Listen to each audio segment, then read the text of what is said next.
On behalf of the Board of Governors, committee members, and Hall of Famers, and our distinguished 2023 inductees, I extend our warm welcome to yet another sold-out 10th annual Induction Celebration Evening presented by Geranium.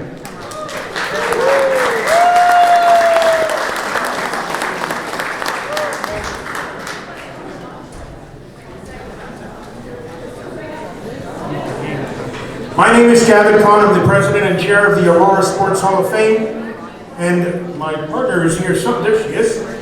And accompanying me tonight is our Vice President, and she is the co-founder of this organization, Kristen Desjardins.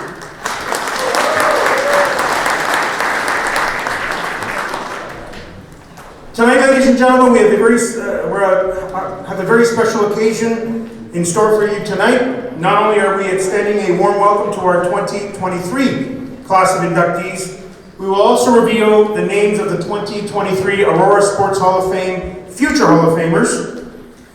Now I'd like to invite Marco Di Girolamo, one of our 2022 Hall of Famers, and he's also our Legacy Hall of Famer sponsor, to take the stage and announce, as well as warmly welcome, the distinguished class of Hall of Famers who've been inducted since 2013. Marco, come on up to the stage.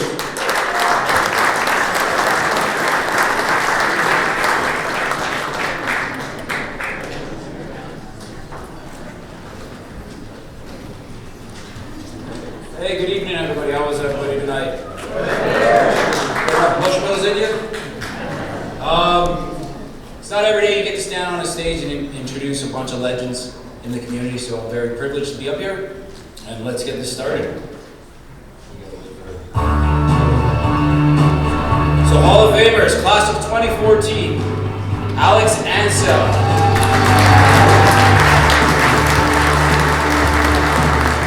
Peter Miller, represented by one of his sons, Gary Miller.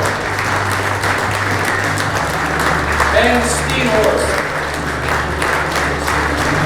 Eddie McNally. Class of 2015, Joel McClenny. Alan Dean. Class of 2016, Mike Kitchen. Class of 2017, Mike Palmatier. Dan Thompson, Bob Wall. Class of 2018, Paulina Allen. Class of 2019, Jim Clark and Brian Gardner. Class of 2021, Colin Graham and Steve Vickers. Class of 2022, Janice Jones, Colin Nisbet, represented by one of his grandsons, Colin Nisbet. Ladies and gentlemen, your current Hall of Famers.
That's amazing. That is amazing. Thank you, Marco, for introducing the many, as you suggested, the legends and Hall of Famers that we've inducted since 2013.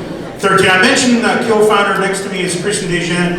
I'd be remiss to also mention that the other half of the co-founder is here with us tonight. We're very proud to say he's still with us here tonight. I saw him somewhere, Councillor Ron Weiss. Where's Councillor Ron Weiss? Councillor Ron Weiss, stand up, sir. There he is.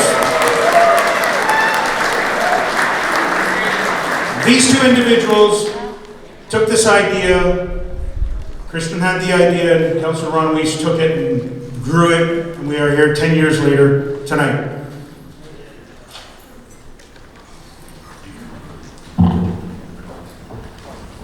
Now let's welcome our 2023 inductees.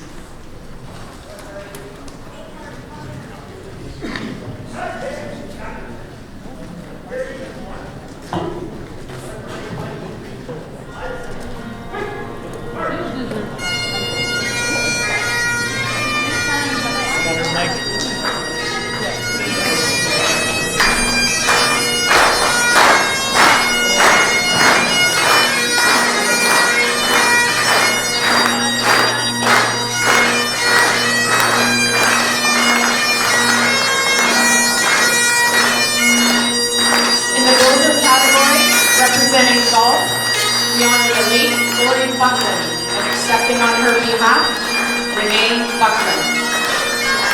In the athlete category, we proudly introduce our first lacrosse inductee, Frank Pete Michel, and accepting the honor on his behalf, Gary Michel. In the athlete category, we celebrate the achievements of Charles Leeming in the sport of hockey. In the athlete category, we recognize the contributions of Jim Thompson in the sport of hockey.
Go behind. I may. Well, no, I'm not sitting in the. We have to switch at the chair.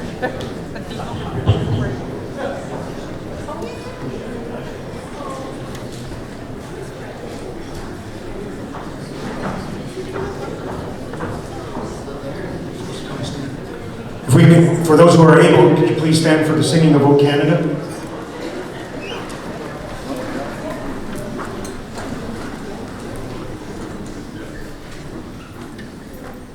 Oh, Canada, our home and native land, true patriot love in all of us command.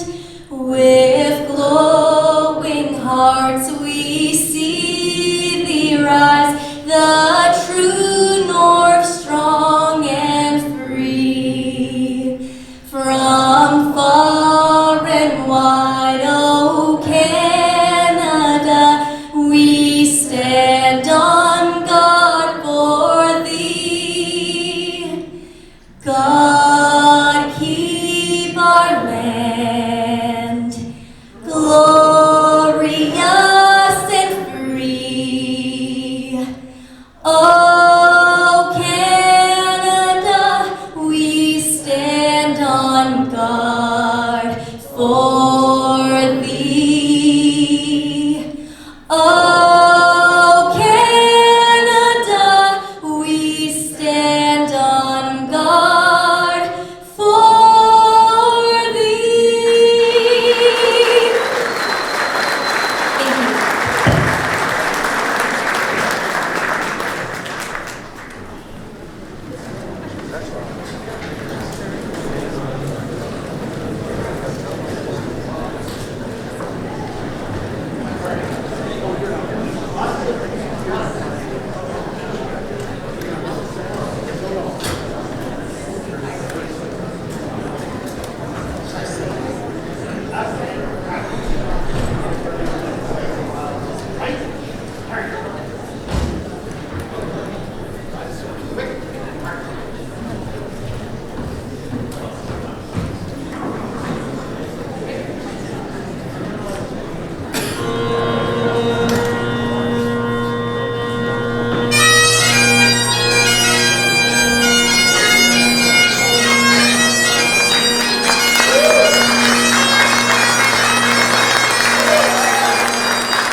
All right, thank you to the piper and our wonderful singer of the national anthem. I'd like to start the evening by acknowledging that the Anishinaabe lands in which we live and work are the traditional and Treaty Number 20 territories of the Chippewas of Georgina Island.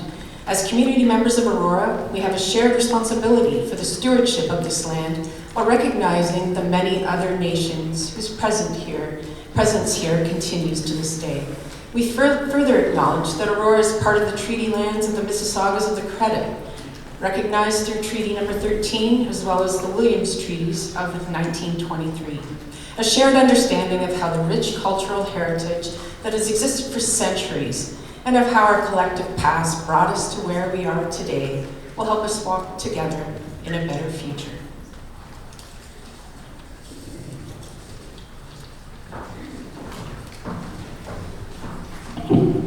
The Aurora Sports Hall of Fame is a tribute to the history and excellence of sports. Our mission is to recognize, preserve, and share the remarkable achievements of individuals who have brought honor to Aurora through their contributions to the world of sports and sports culture. We achieve this by selecting and inducting deserving individuals into the Aurora Sports Hall of Fame, by curating, preserving, and showcasing sports memorabilia that represents the participation of our inductees in various sports. And we also do this by engaging in diverse and meaningful events and activities related to sports within the town of Aurora. Our vision is to be an inclusive and accessible source for everyone interested in exploring and immersing themselves in the rich sport history and culture of Aurora. This evening holds a unique significance as we commemorate a decade of our organization's existence as we near the milestone of having 50 Hall of Famers in our ranks. We are delighted to have several of our original members with us tonight, as was introduced by Marco, and as I mentioned, including Kristen and Councillor Ron Weiss, who are one of our co-founders and a long-standing contributor. Kristen as both a dedicated volunteer and one of the two long-standing board members from day one. Fostering awareness within our community has been a pivotal aspect of our success in sharing our message and celebrating our wins with the community. We've achieved this through the influential realm of digital media, leveraging our social media channels and engaging with our email community. Nonetheless, we should not underestimate the importance and the significant value that local media can bring. Our partnership with the Aurora newspaper and our dear friends Jim, Brock, Diane, and Glenn has proven to be invaluable. We extend our heartfelt gratitude for their steadfast and continued support. Thank you for your presence here tonight. Stay informed of all of our activities if you all are on social media. You can follow us on Facebook, Instagram, X, and LinkedIn by searching at Aurora ASHoF. As our organization's presence and impact continue to expand, so does the scope of our education programs and the roster of Hall of Famers. To further fuel our mission, we rely on the support of dedicated volunteers and sponsors. Without their incredible contributions, we could not execute our community outreach initiatives, run our education programs, or pursue our path to success. I must confess, I'm a plaque reader. I always go, wait, I have to read this historical plaque. Because when you learn the history of a place, you feel more connected to it. And what better way to connect everyone to Aurora than through our Hall of Famers, our athletes, our coaches, our builders, who have all woven the fabric of our sport history. And we are truly grateful for our volunteers. I'm very grateful for my committee, the Education Committee, our generous sponsors, steadfast supporters, and valued partners who have played a crucial role in our 10-year journey. You can see the wonderful individuals and organizations in the program guide that was on your chair. It's your collective efforts, volunteers, that have brought us to this moment. And we look forward to the next 10 years with excitement. If you or anyone you know are interested in being part of this exciting journey, any of you plaque readers out there like me, we're always on the lookout for volunteers, sponsors, and committing to partnerships in various capacities. Your involvement can make a significant difference. A vital cornerstone of our success over the past decade has been our partnership with the town of Aurora.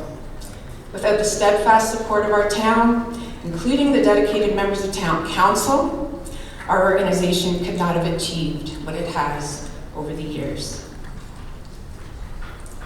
We also extend our sincere thanks to the exceptional town staff who've been instrumental in supporting our journey and the advancement of our mission and values. We are delighted to have several town councillors join us this evening. Give a wave if you're town council. And our members of parliament as well are in attendance tonight. And with that being said, I'm pleased now to welcome to the stage the Mayor of Aurora, Tom Marakis, to share a few words with us.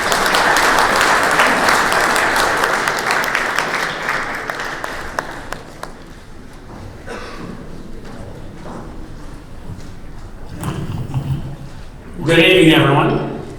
I'm honored to be here tonight to celebrate the 2023 Aurora Sports Hall of Fame inductees. This celebration highlights the achievements and hard work of each inductee and their significant contributions to sport. I'd like to, of course, acknowledge all dignitaries. First, we have our MP from Aurora Oak Ridges, Richmond Hill, Leah Taylor-Roy. Thank you, Leah, for coming this evening. We also have our MP from Aurora Oak Ridges, Richmond Hill, Minister Michael Parsa. As well as our MPP from Aurora Newmarket, Don Gallagher Murphy. Thank you for coming. As well, I'd like to acknowledge all the members of Town Council who are here with us this evening. Councillor Michael Thompson, Councillors Weiss and Councillor Rachel Gilliland, and Councillor Harold Kemp. Thank you for coming.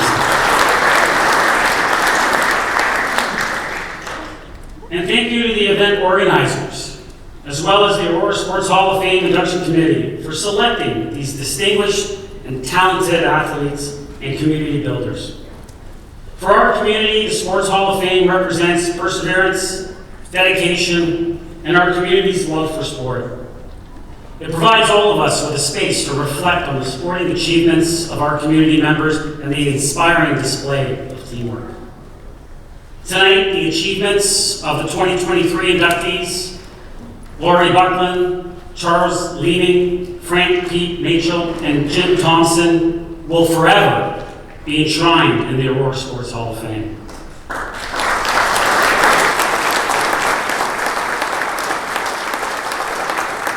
The reality is that success requires a lot of hard work and the right attitude. And all of the inductees exemplify that. Their passion, dedication, and commitment to sport is incredibly admirable. And their achievements inspire young athletes and community members to strive to become successful not only on the field, but off the field as well. So on behalf of the town of Aurora, my council colleagues, I'd like to offer my sincerest congratulations to Charles, Jim, and to the families of Lori and Pete on this amazing honor. We're incredibly proud of all of you this evening. Please enjoy tonight's celebration, everyone.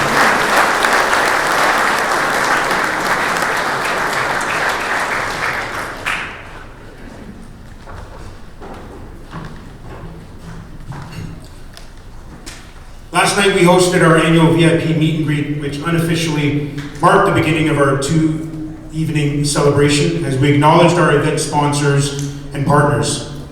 Tonight, you'll see their presence throughout the evening, and you can find them listed in your program guide. We kindly ask you to take a moment to recognize and express our thanks to these sponsors and partners for their invaluable support. Kristen and I would like to express our sincere appreciation for your participation in one of our community's premier events this evening. We hope that everyone had the opportunity to explore this year's online auction, which is still happening as we speak, which offers a diverse range of enticing prizes. The online auction is generously sponsored by McAlpine Ford Lincoln. Some of the prizes may have been displayed within a QR code to facilitate your entry into the online auction. Please join me in welcoming Michael Hart, a representative from our champion sponsor, Geranium. For the second year in a row, Geranium has generously taken on the role of champion sponsor for this event. Well, you're very popular. They're clapping before you finish the sentence. Yeah, you can come up now because I'm done.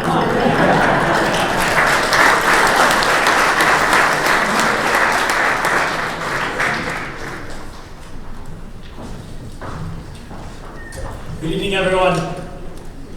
On behalf of my colleagues who have joined me here tonight and the entire Geranium team, we are honored and privileged to be here with you this evening to welcome the newest inductees to the Aurora Sports Hall of Fame. Sports play a key and integral role in every community. As a retiree from my illustrious career in minor hockey and baseball in nearby Vaughan, Ontario, I know firsthand that sports teach collaboration, inclusivity, empathy, and help build character, confidence, and an overall positive attitude. They also arm me with valuable life skills that will undoubtedly continue to be advantageous and beneficial in every aspect of life. We are delighted to join in the celebration of excellence and the importance of sport in Aurora, honoring those who have made outstanding contributions to the community as athletes, coaches, and builders. We would first like to recognize those who made this evening possible, starting with the President and the Chair of the Hall of Fame, Mr. Javed Khan, along with his Board of Directors, the members of the Nomination Committee, and the Induction Celebration Evening Committee. You may know Geranium through our master plan community in the heart of Aurora, Allegro, a collection of exquisite family residences nestled onto the former Highland Gate Golf Course, directly across the street from the King's Riding Golf Course, which one of today's inductees, the late Lori Buckland, designed and constructed. This evening is about sport, and Geranium strives to be a team player itself, working collaboratively with town staff, with external agencies, and especially with existing community members throughout the lifespan of our projects. We believe in taking an active part in our communities where we build and serve, and we've been longtime supporters of this event, the Sports Hall of Fame, and those it recognizes. This is our 7th year sponsoring this event, and as Javed just mentioned, the 2nd year at the champion level. And we are proud to be here to recognize, along with you, the true champions. Those champions include both today's inductees and the many deserving citizens who have already found their place in the honor in these halls. More will be said about those being honored today shortly, but as you know, they are, as I just mentioned, the late Lori Buckland, hockey and baseball legend Charles Leeming, the late Frank Pete Mashall, one of Eastern Canada's greatest lacrosse players, and Jim Thompson, who is not only a professional hockey player, but is now the current owner of the Aurora Tigers Junior A team. Now, Jim doesn't know this, however, back when I was about 10 years old, Jim ran a few power skating sessions for our minor league hockey team, and frankly, I don't think my lungs ever recovered from those power sessions. But nonetheless, it goes to show how small and connected this local sports community really is. Geranium is delighted to continue to be part of this tradition and join you in honoring the best and the brightest of Aurora's sporting community. We thank you for allowing us to continue to be here, and here's to a great meeting you've had.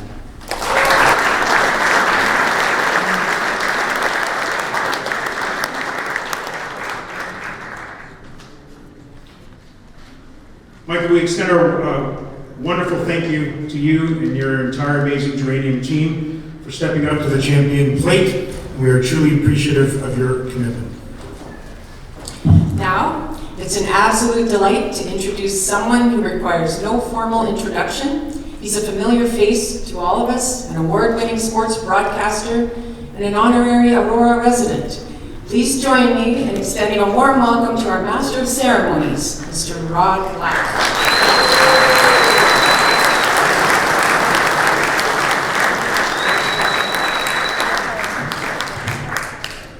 It is great to be here. What a night we got. Look at you. You look fantastic. Oh my gosh, you look good. This is a great night. I'm looking, there's so many people here tonight. And I'm a sports guy, and I know that the Leafs are playing tonight and the Raptors are playing, so ostensibly I'm here for the inductions, but I will give you scores. All right? This is obviously, with so many people here tonight, this would be a good night to go down to the Keg, or Walmart, or Canadian Tire, or to play the Aurora Tigers, because they're all here tonight, so. Anyway, congratulations to everybody. I'm here to induct these remarkable people tonight into this great hall. I've been here a few years. I promise this year I'm going to get it right. It's so good to see so many people, especially in the area. I've been lucky in my life. I've had a chance to broadcast around the world, and I get to host a lot of Hall of Fames throughout Canada, including the Canada Sports Hall of Fame, and I can tell you, no word of a lie, this is my favorite.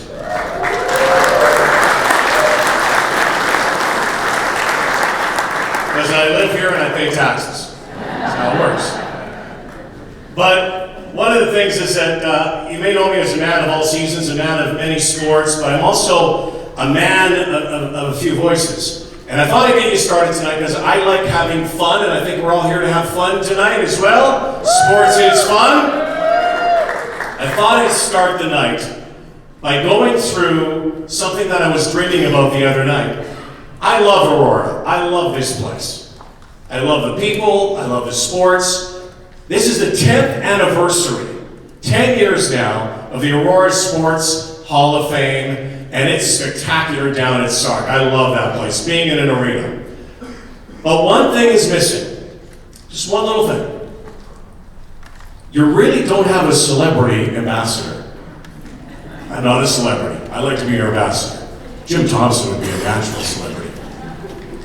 As soon as he leaves that rock band Kiss. God, I love that guy. Jim Thompson, I love him. But I was thinking today about some of the voices that could be used to help celebrate in social media. So I'm going to go through some voices before we get started, before we induct, about some of the famous people we could have used, Javid, to help celebrate sports in Aurora. So it might have sounded something like this. The great Morgan Freeman.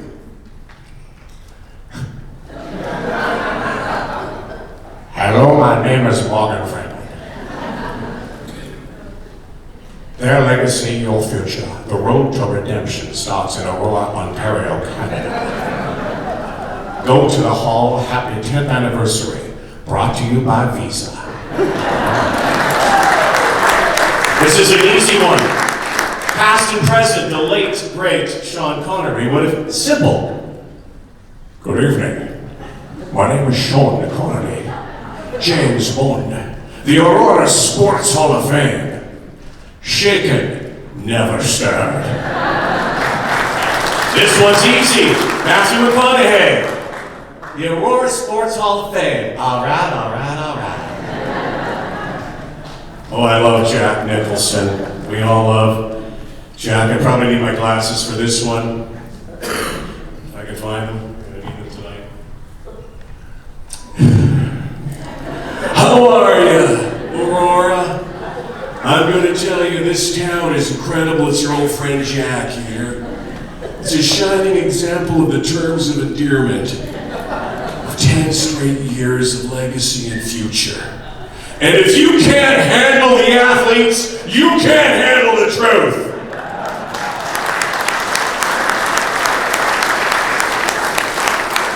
Wow. Al Pacino. Any given day, any given Sunday. Wow. The scent of sports. Every time I go to the hall, they drag me back in.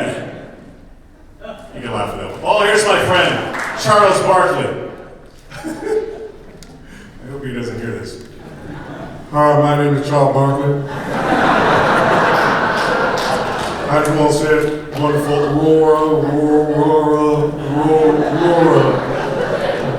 I'm big in Canada. I'm big everywhere. Liam Neeson. I don't know who you are. I don't know what you want. I've got no money, but I do have a particular set of skills. Skills that I've used over the years to try to get to the Aurora Sports Hall of Fame. If you can't find it, I will hunt you down. I will pursue you. And I will kiss you. Well, I gotta tell you some things, you Canadians. This is a former Prime Minister, John Chrétien. I love the Aurora Sports Hall of Fame, Canada. Oh, Canada, stand up for me. Red and white. Don't you believe that, Mr. Joe Biden?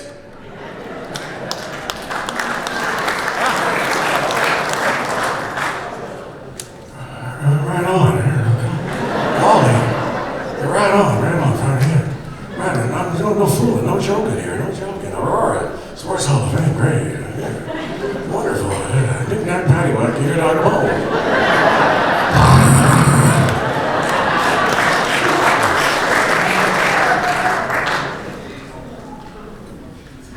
Aurora, Sports Hall of Fame. Spectacular! Can we make it bigger? Yes, we can.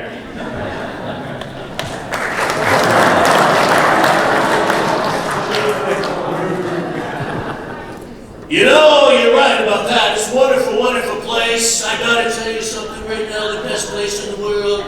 It's unbelievable. I talked to Jonathan Kahn, great guy, president. He said that I was going to be inducted, then I was indicted.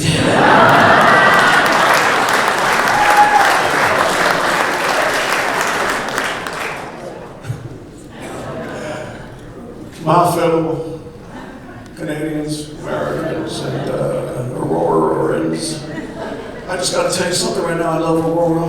Bill Clinton here. You know, I was talking to Hillary last night, and you know, we don't talk much anymore, but it's like, I love Aurora. It's like, I love Aurora, I love Canada, I love curling. There's no curling being inducted. I love curling, I love some of the rules in curling. I don't get them. I like the rings, red, white, and blue. I don't know a whole lot about curling. I don't know much about those out turns, but I can tell you something right now. I do know a lot about it in turns. Oh, you know, so the Aurora Sports Hall of Fame, yo, knockout. Oh, I don't know what's coming up. Hi, this is Mike Tyson, the world heavyweight boxing champion. I just want to say that the wonderful hall down at the Quantic Aurora Recreation Complex. It's wonderful. It's got the great people. It's succulent. It's sensational. I want you to go there, or I will eat your children. This is Arnold, and I will tell you, I love Aurora. Kind of reminds me of Austria, where I come from. I took the steroids when a long time ago, but I will tell you, Aurora Sports Hall of Fame, happy 10th year. We will be back and we will pump you up. Hasta la vista, baby. Mrs. Scott. Gotta tell you something, Aurora Horse Sports Hall of Fame, I'll tell you right now, love it, love all you peoples, and I'll tell you something, one thing, hey, I'll tell you, it's a beauty, eh? And finally, the best catch line you could use for the Aurora Sports Hall of Fame, you ready? Aurora Sports Hall of Fame, very nice! All right. I think you got everybody in the room. Good night, everybody. A lot going on in my mind. Okay, we're gonna have a little fun before the inductions. One more time. I'm a cheerleader too. I'm a sports guy, but a cheerleader. So Jimmy, you're gonna be this section here, your section. I want your section to be awe. You got it? What is your section? Awe. Come on, Tigers. What? Awe. I like that. These two sections here, you got a lot of advantage. You can even whisper if you want, but go loud. Your roar. That was good. Guess what you are? Like a little section too. Okay, so when I point to you, we're going to go in, then we're going to get these inductions started. Are we ready? Are we ready? 1, 2, 3.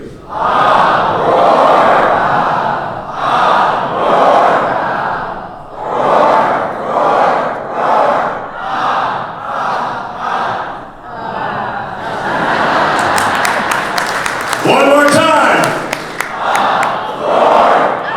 Yes, let's get going here tonight.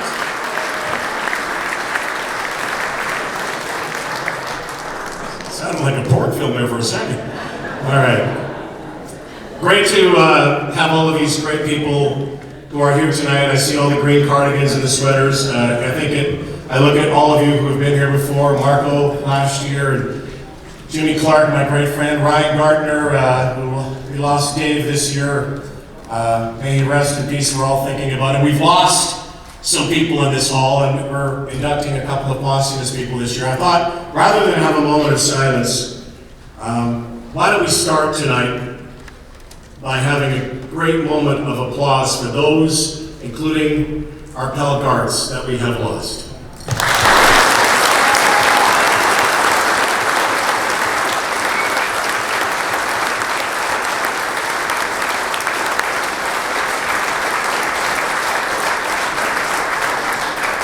So let's let the inductions begin. Our first inductee tonight lives up by one of those greatest legacies that anybody would ever have, that anybody who gets involved in sports, the idea is to make it better than when you came. And this man certainly did. He isn't with us tonight, but the spirit of the late Laurie Buckland has been hovering over this region for decades. We've felt it, we've seen it in golf, from Aurora Highlands to Kings Riding to that great piece of art, Wooden Sticks, where every year friends and family still gather in a tournament in his name to raise money for cancer, and they've raised so much money through the years. That infectious spirit is also embedded in the eyes of the Tigers, where Laurie Buckland once was a part owner of the junior hockey team. He never won a cup, he never won the Masters, but he was a master at what he did, developing ideas, developing golfers, developing golf courses, mentoring people, and most of all, always making things better. That is the legacy of a champion. That's why the indomitable, unwavering spirit of Laurie Buckland tonight is now still with us and always will be. And it's also now hovering in the Aurora Sports Hall of Fame. Ben Hogan, one of the greatest players in the history of golf, once said, "As you walk down the fairway of life, you must smell the roses, for you only get to play one round." 2023 Aurora Sports Hall of Fame inductee Laurie Buckland made the most of his one round. Born in Stouffville, August 18, 1947, he became a member of the PGA in 1970 and didn't look back. He spent over 20 years as a golf pro, teaching golfers of all ages how to master and enjoy the game. Laurie made Aurora his home in 1966, and it didn't take him long to become a recognizable sports figure in the community.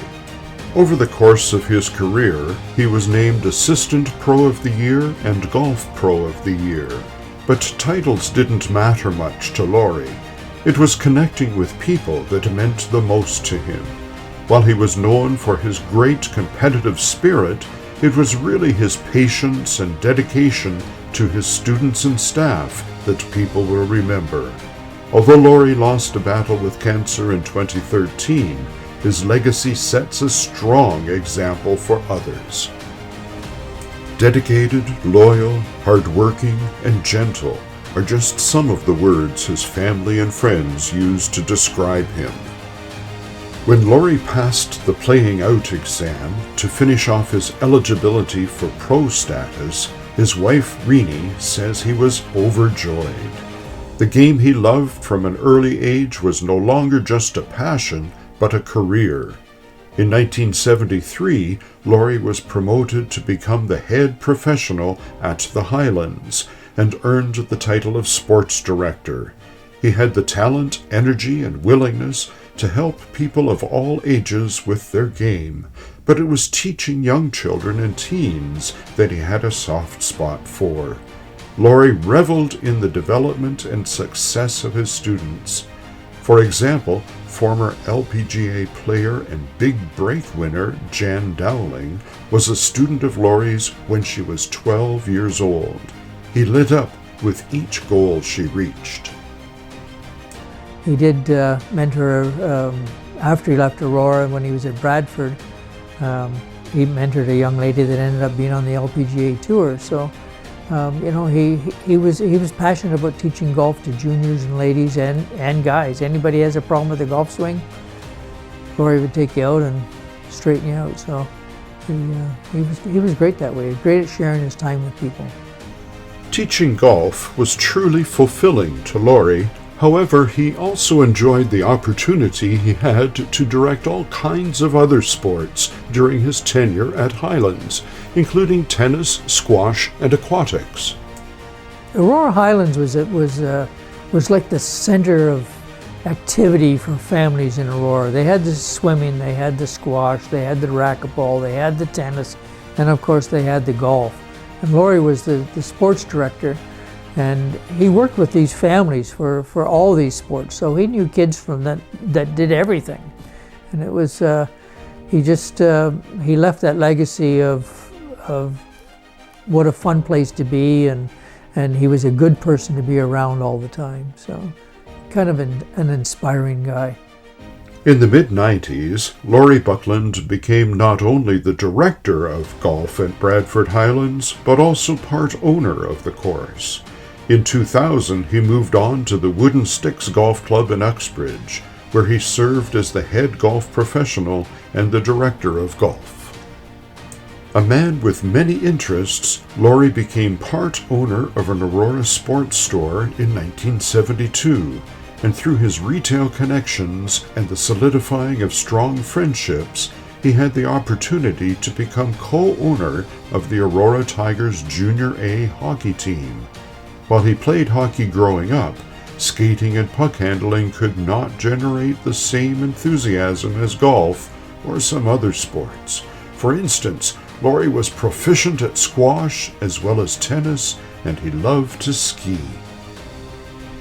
Laurie also had an eye for golf course design, and in 1984, along with Paul Dodson, golf superintendent, he designed and built a new 18-hole course that is now known as King's Riding Golf Club. In true Laurie style, he picked up a shovel and got down on his hands and knees in the dirt to help make the design concepts come to life. Laurie Buckland was also known to be open-minded, always willing to listen to other people's thoughts on golf or any other sport. In recent years, the game of golf has been influenced by advanced technology, something his friends say he would have fully embraced. To Laurie, mistakes were simply opportunities to learn, and he made sure his students knew that every time they stepped onto a course. One of Laurie's favorite sayings was, "The most important shot is the next shot." Not the shot that you missed, the next shot to make up for it. And he was a very good golfer. I know he shot 66 at both phases of the Aurora Highlands Golf Club. I don't think those were course records, but 66 is a pretty good score. 6 under par both courses, so he could get the ball in the hole. If Laurie Buckland had a next shot, his family is sure it would be on the links still teaching, using old and new approaches. He guided and inspired so many athletes because he loved the game of golf and he loved people. I think Laurie is well deserving of being in the Sports Hall of Fame, and I know he'd be amazed and proud of being there. And I just want to say congratulations to Laurie and congratulations to his family on having him there in the Sports Hall of Fame. I think it means a lot to everybody. And now, in recognition of his outstanding contributions to the sport of golf, we are proud to welcome Laurie Buckland into the Aurora Sports Hall of Fame.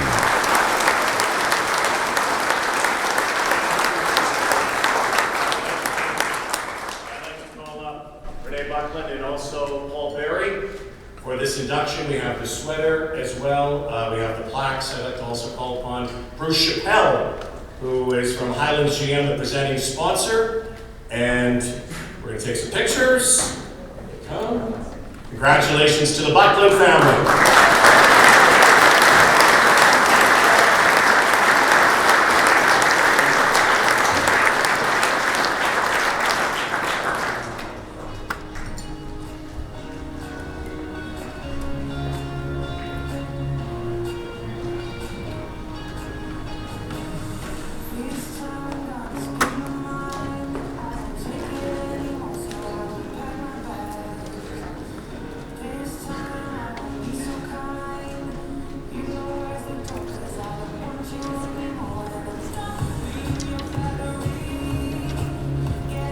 Better than that green sweater here in Aurora.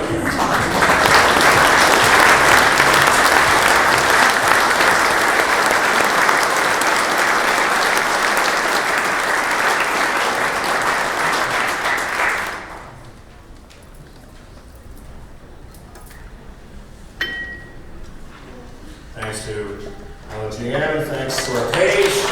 One more picture.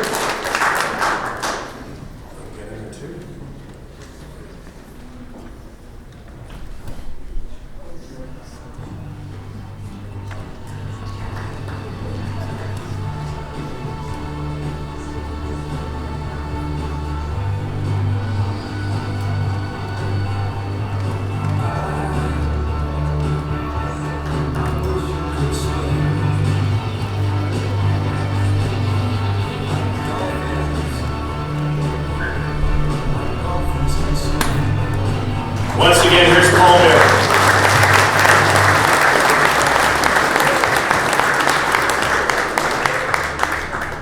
Ladies and gentlemen, I have the pleasure and privilege this evening of representing the Buckland family and introducing those members of Laurie's family who are able to be here this evening. Joining us tonight, Laurie's wife Rita, who's here on the stage with me, his sons Jordan and Jeremy, Jordan's wife Dawn, 3 of Laurie's 6 grandchildren, Quinn, Marley, and Rowan, Laurie's brother-in-law, Harry Barber, and his daughter, Leslie Barber. Congratulations to all of Laurie's family on his induction into the Aurora Sports Hall of Fame of 2023. As many of you know, my friendship with Laurie goes back several decades, and over those many years, I have witnessed how very proud he was of his family, each and every one of them. I'd also like to take the opportunity to thank the many friends and peers of Laurie's in the golf industry for their wonderful letters supporting his induction into the Aurora Sports Hall of Fame. We had 17 individuals share their many reasons why they felt Laurie was so deserving of this honor. And had we asked, I'm sure we would have had many more. It shows the respect everybody had for Laurie as a sportsman, a gentleman, a mentor, and a friend. Also, a big thanks to the staff of the Aurora Sports Hall of Fame who made this night possible. Laurie would be very humbled and honored to be joining such an elite group of athletes, many who were his friends. On behalf of the Buckland family, a heartfelt thank you.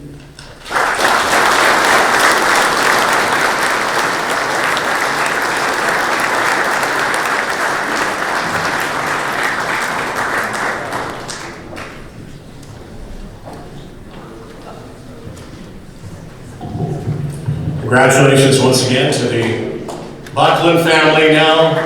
Laurie's name enshrined in the Aurora Sports Hall of Fame.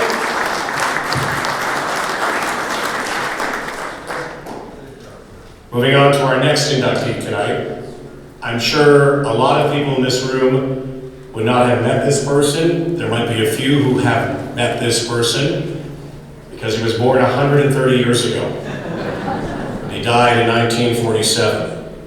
But his name and his family's name should resonate with everybody in this room, because if there was no Mayshell, there would be no Aurora.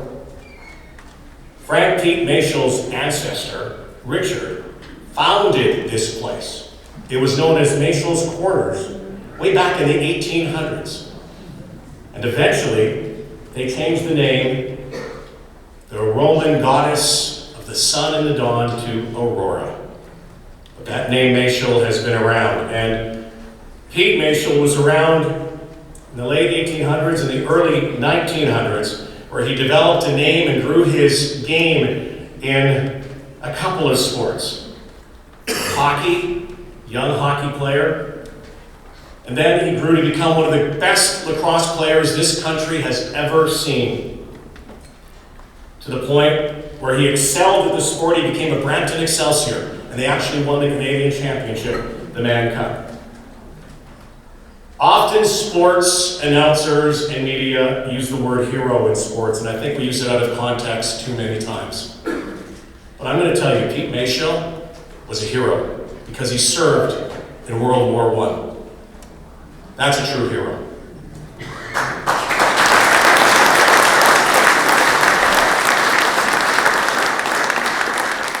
Served our country, sacrificed, returned, and had this outstanding career.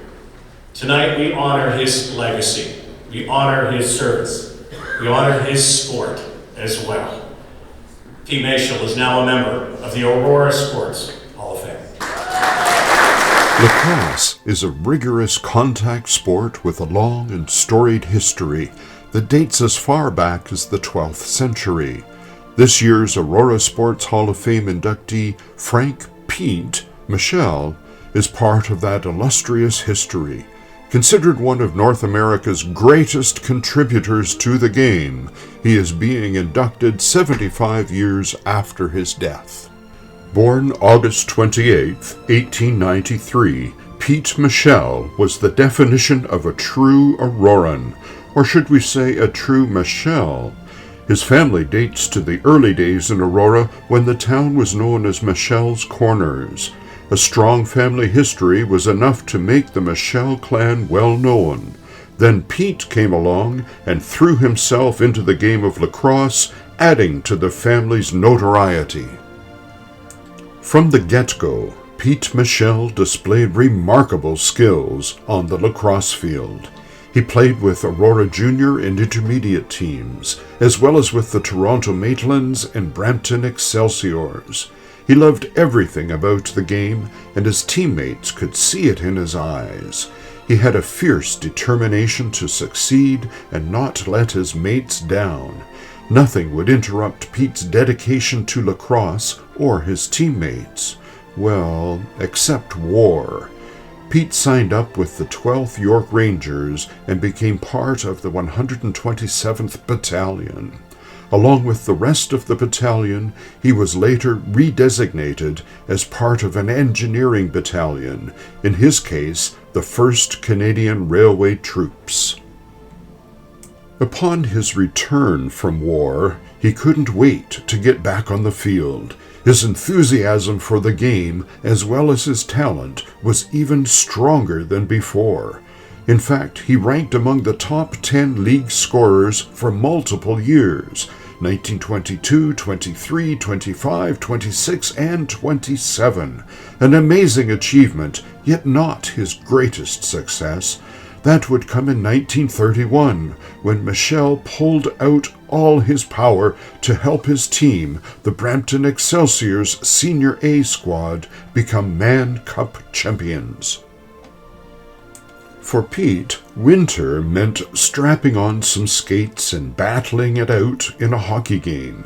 He was a member of the Aurora Hockey Club and helped the team win the coveted Alan Moore Trophy in 1913, 20, and 21. When describing his presence on the ice, the local paper remarked, "At center, well, Pete Michel was there and every other place that required attention.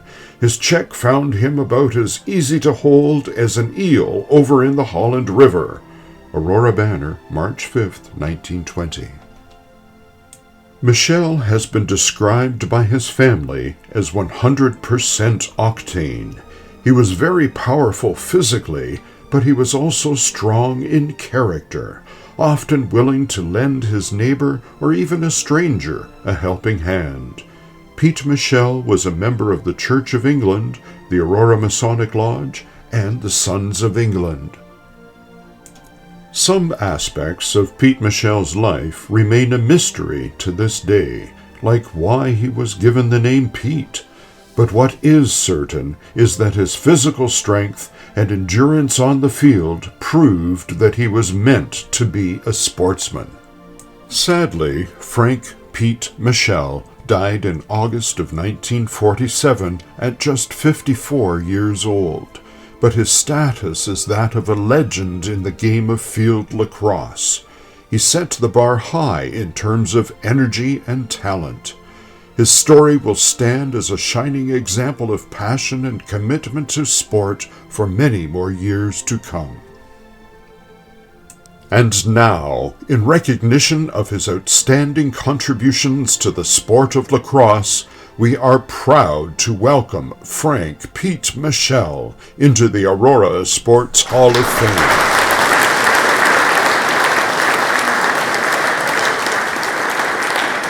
Congratulations to the Michel family. I'd like to bring a member of the family, Gary Michel, up to accept the cardigan and the plaque on behalf of the family. Also would like to invite the presenting sponsor, Rachel Hatwin from New Roads Automotive, and Paige Hank Hyder, please come to the stage.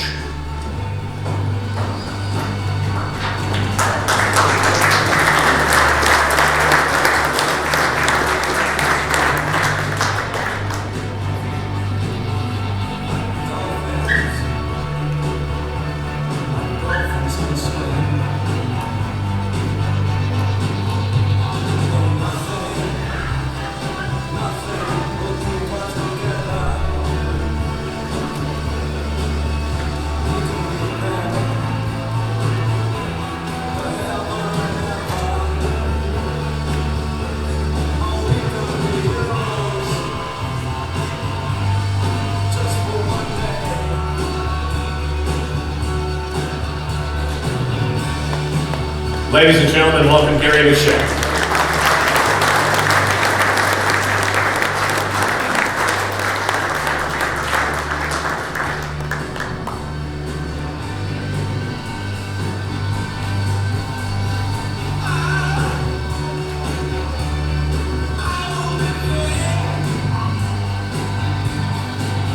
It's an honor for me to be here today at this special event to celebrate the induction and recognition of Frank Pete Michel into the Aurora Sports Hall of Fame.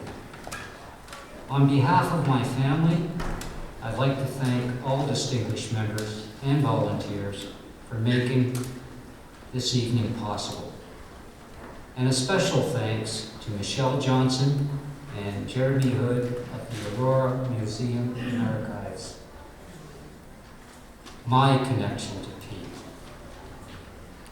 Like many families of today that are involved and participate in the child's sports activity, as my family did also.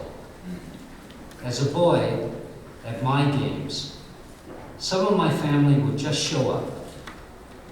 And if I had a somewhat of a bad game, all I would hear is Pete wouldn't have missed that. Or Frank would have done this. I thought Frank and Pete were two different people. Later, my grandfather told me that Frank and Pete was the same person. He went on to say about his younger brother, when it came to sports, he was 100% committed. And if there was work to be done in the brickyard or on the farm, he would be there, if there wasn't a game to be played. With Remembrance Day approaching, I'd like to honor and acknowledge all Canadians that have passed and served in the Canadian Armed Forces.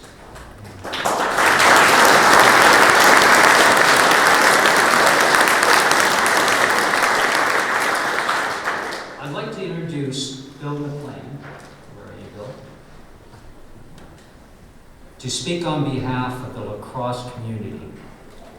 For those who don't know him, Bill has played lacrosse pretty much his whole life, having played and coached professionally and competed internationally in the sport. He is currently coaching field and box lacrosse with his two boys for the Newmarket Redbirds Lacrosse Association, and is the coach of the St. Andrews Varsity Lacrosse Program. To welcome Bill.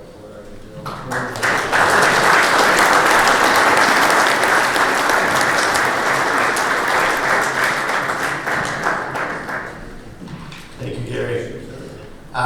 It's an honor to be up here with Gary, obviously, as we induct Pete Michelle into the Hall of Fame.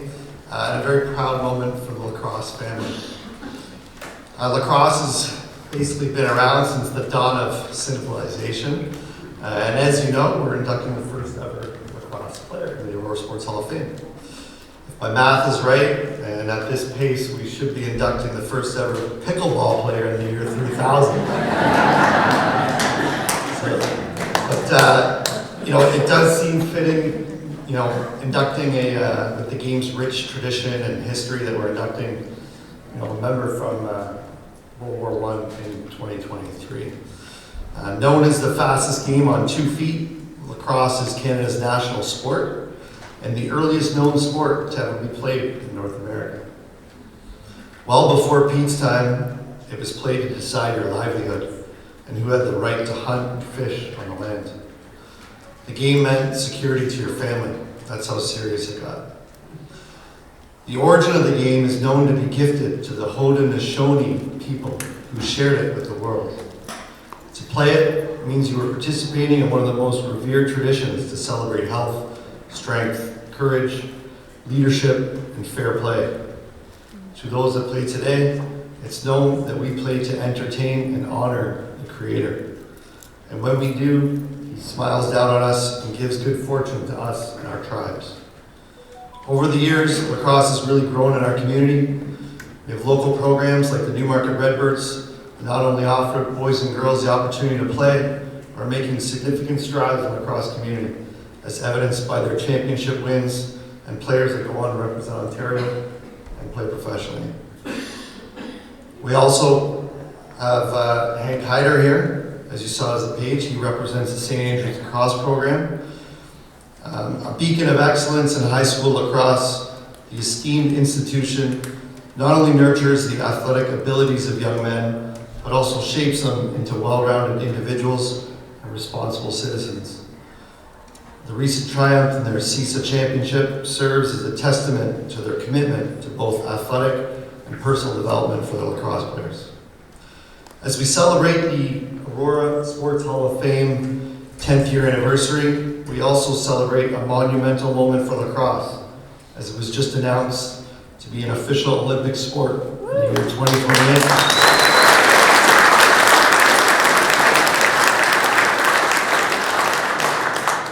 It's a big deal. It's a big deal. This announcement, and I was telling my wife and my kids today, they're going to be 19 when it's an Olympic sport, so the pressure's on right now. This announcement provides our community programs and our local athletes another motivator to aspire and represent our country on sport's biggest stage. A lot of what has been accomplished could not be done without great men like Pete, who played the game right and represented themselves professionally off the battlefield. On behalf of the lacrosse community, we congratulate Pete and the ASHoF family for their accomplishment. We thank him for his contributions to the game, and we thank Pete for setting the table for lacrosse as a Hall of Famer, and we look forward to seeing many more athletes join him in the future. Thank you very much.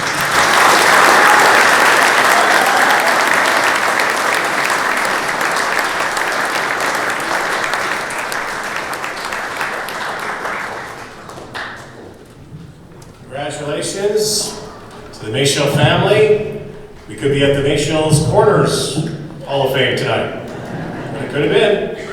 1932 Man Cup Championship. I remember it well. I was covering it at the time. Tom Rakos was the mayor of Aurora. But congratulations to the ASHoF family and the legacy for our great sport, the lacrosse family.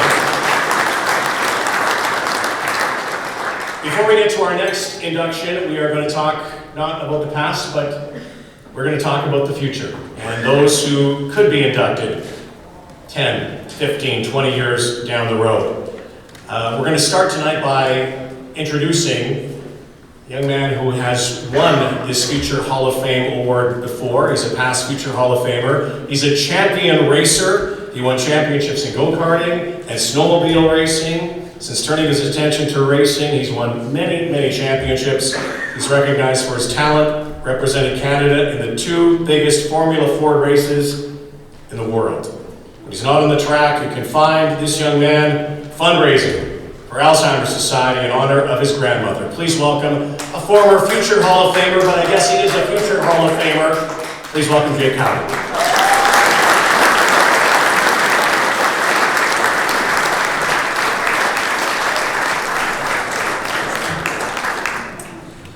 Hi everyone, so my name is Jake Cowden and I'm a race car driver. I just want to share a little bit about the impact of being a Future Hall of Famer and what it means to me. So there's been really 3 major impacts in the form of confidence, community, and inspiration. I'm going to start off by confidence here. It's really amazing to have the Aurora Sports Hall of Fame notice my hard work, dedication, and success at the racetrack. And as we all can imagine, confidence is pretty important when you're going 200 kilometers an hour and making those split-second decisions. The next is community. I've had the opportunity to participate in many very cool events throughout the community, my favorite being the Aurora Street Festival. This summer we were able to bring out my race car and interact with members of the community. All the kids got to take pictures with it. It was an awesome time. It's really great to promote racing, to promote the Aurora Sports Hall of Fame, and show just how great the town of Aurora really is. Finally, inspiration. There's so many successful people in this room who've gotten here by hard work and sacrifice. And through speaking to many of you, it has really inspired me to push harder to chase my dream. I can't thank Javin and the whole Aurora Sports Hall of Fame enough for honoring me and others as Future Hall of Famers and recognizing young athletes. Congratulations to the 2023 inductees and the Future Hall of Famers. Thank you.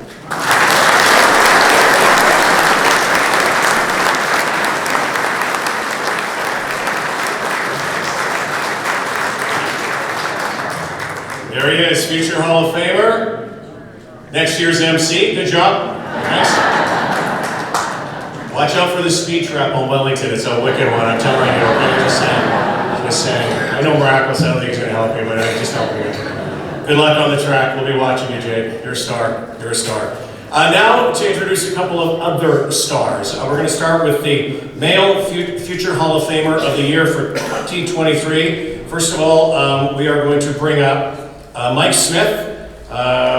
He's a Future Hall of Famer's sponsor, president from Smith Rogers Financial, to take the stage. There's our pal Mike, who does so much great work here. And also the male bursary sponsor, Giorgio Patage, current president of the Optimist of Aurora, to come to the stage. Georgia. There she is. Oh, there's Georgia. Okay.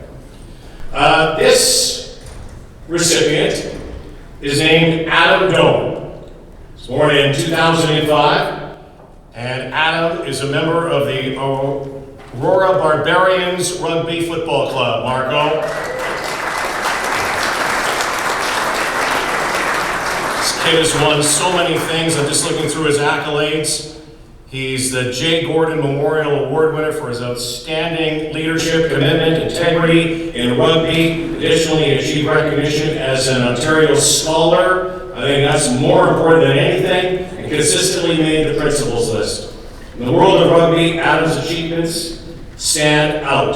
2019, he earned a place on the Under 15 Team Ontario, and in 2023, he achieved even greater heights by becoming a member of both the Under 18 Team Canada in 15s and 7. Beyond the personal accomplishments, Adam plays it forward and pays it forward by coaching and mentoring junior rugby players at the Keswick High School and the rugby club in Auckland, New Zealand. Nice gig. Relentless dedication, outstanding performance, and his unwavering commitment with exceptional skills secured him a spot on Canada's Youth Commonwealth Games team in Trinidad and Tobago in 2023. Currently, he is pursuing his academic and athletic endeavors as a student athlete at the University of Victoria in Victoria, British Columbia. Adam Doan is our future Hall of Famer.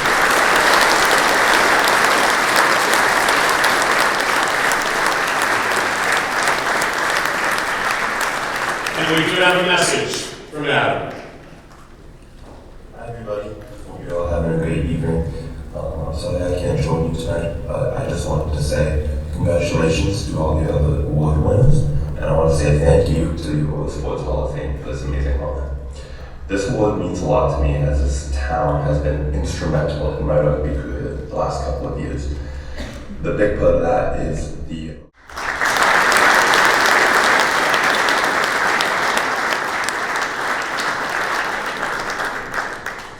Thanks. You might as well both stay up here as well. We'll bring the other sponsors for our female future Hall of Famer. We're going to ask the bursary sponsor, the senior partner broker from the Key Advantage team, Royal LePage RCR Realty, Lindsay Strong, to come forward.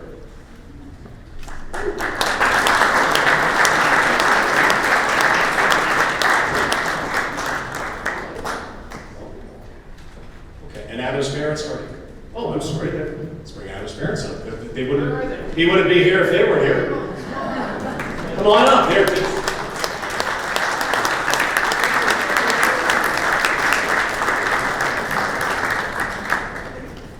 Congratulations to the Doan family.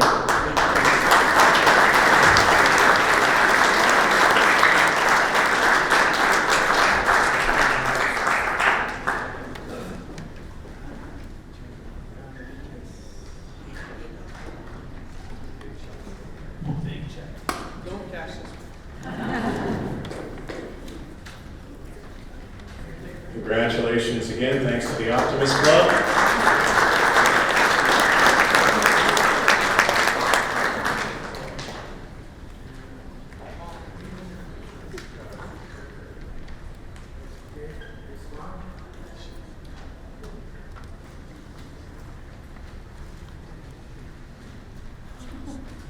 Congratulations to the Doan family and Adam.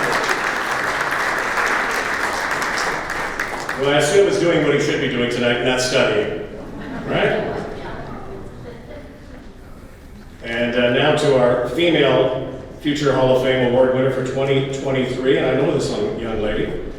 She also was born in 2005. Her name is Abby Lunny, who's achieved remarkable success in hockey.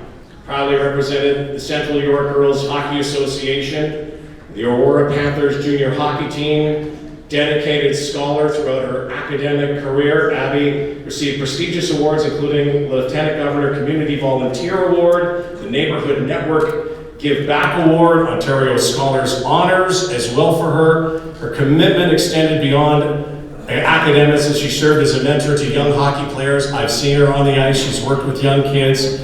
I got to see her firsthand because she played with my daughter, and she was the best player on the team, there is no doubt. Her talent extended to various sports. She was recognized as the Athlete of the Year at Dr. J.M. Denison High School. In a memorable achievement, she secured a bronze medal as part of Team Ontario's great winning team during the 2023 Canada Games in Prince Edward Island, capturing that bronze. However, her proudest moment so far certainly occurred as a member of the Team Canada Under-18 women's hockey team, which this past year became the Under-18 Women's World Champions.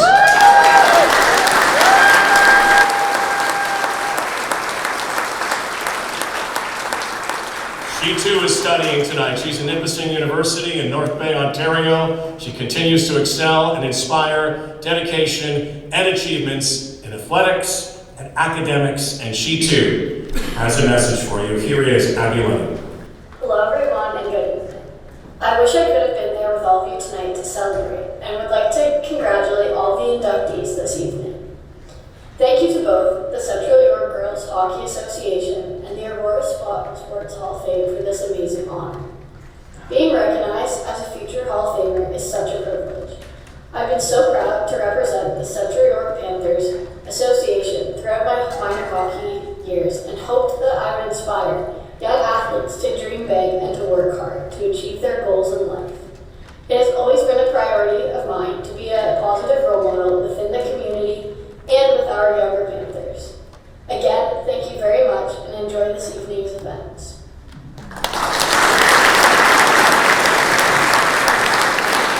The parents are here, Dad is here tonight. So I'm going to invite him forward. Here they go. The loving family.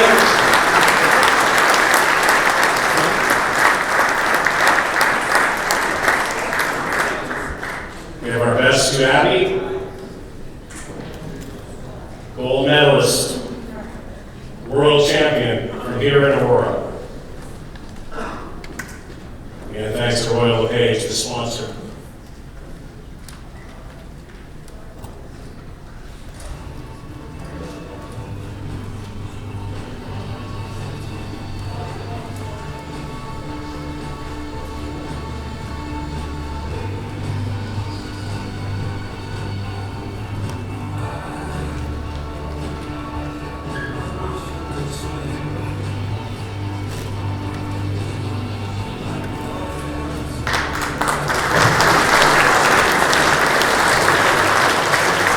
Once again, Adam Dolan and Abby Money, your Aurora Sports Hall of Fame, future Hall of Famers.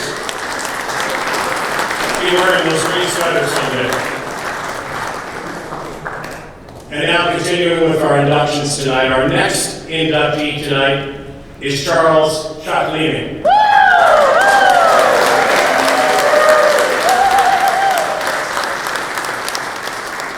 Who's had many names throughout the years. You might say that he's been a man among many animals.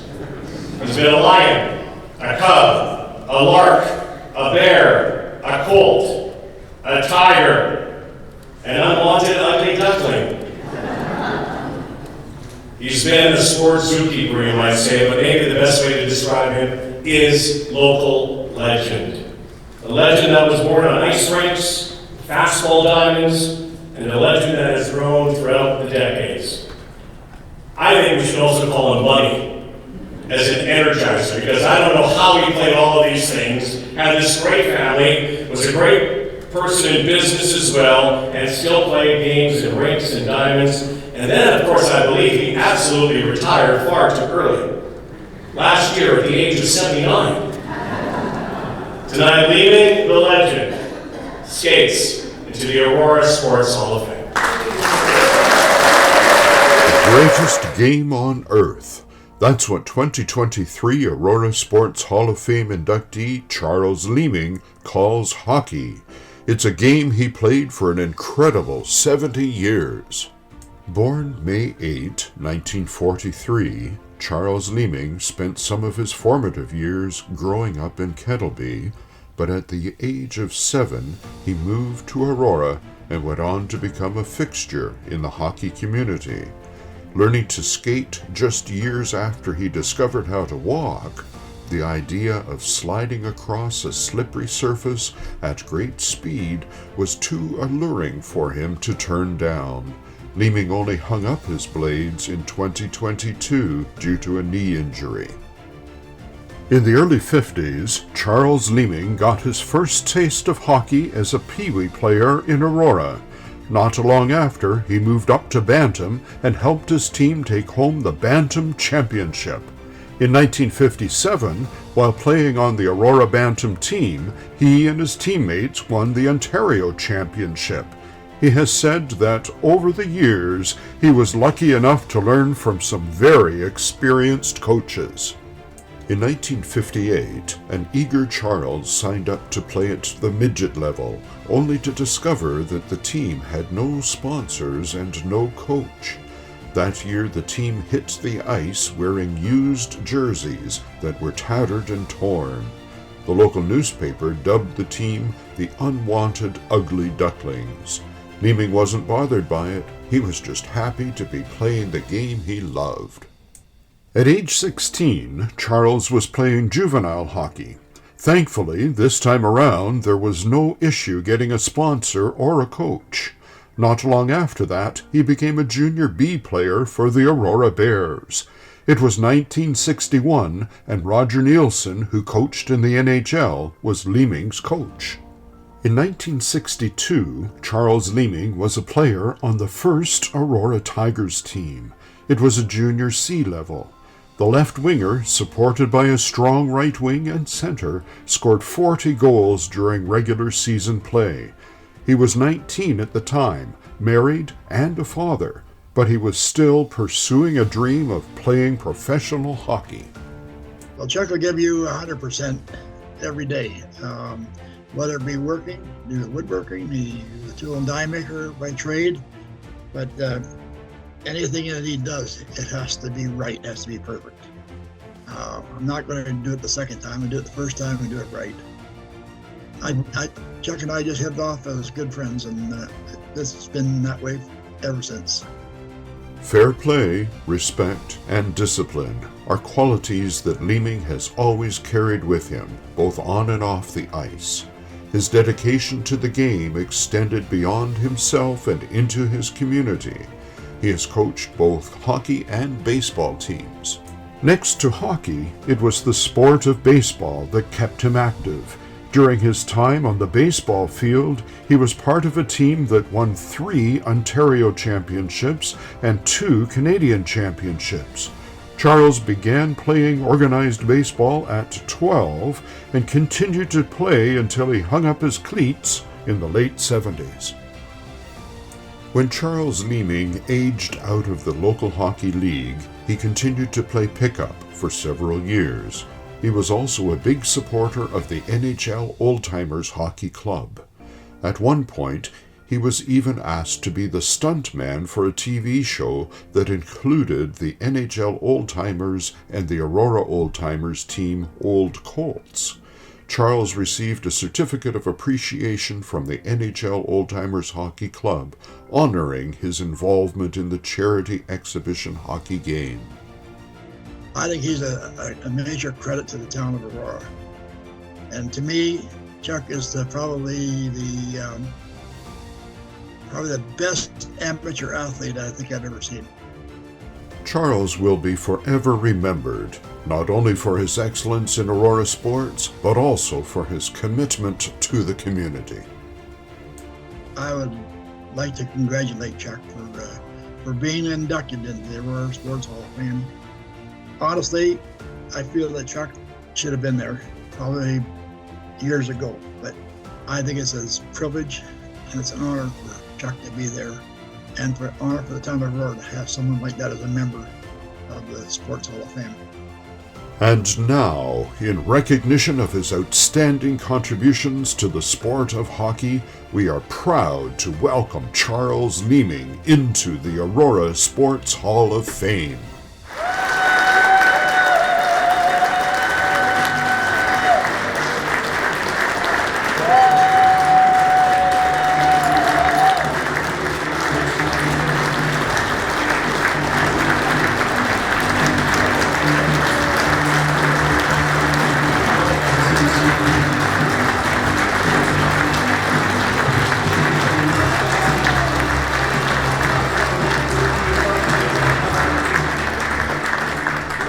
Greg Maltby from Maltby Electric and Paige Elena Binstock can come to the stage and hand out the cardigan to the world's oldest teenager.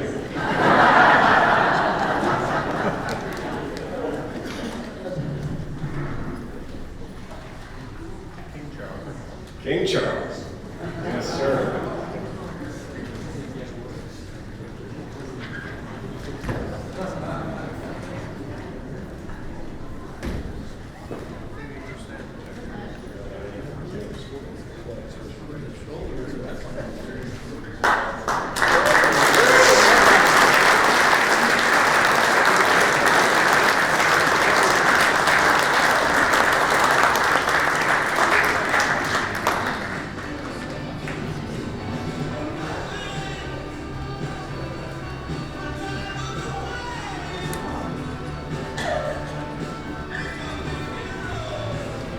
The most, oh, one more.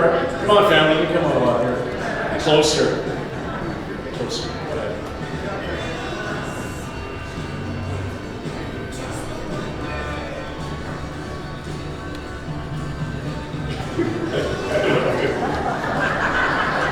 Anybody else would like to hand their phones to our photographer? These will be available on social media. By the way, all the videos tonight, they're a bit shorter this year, but all the full videos can be seen on the Aurora Sports Hall of Fame website, which I think is very important to learn about the legacies. The most important thing that you can do in sports in your community is to be sports for your community. This guy is that. Please welcome Charles Leeming to the Aurora Sports Hall of Fame.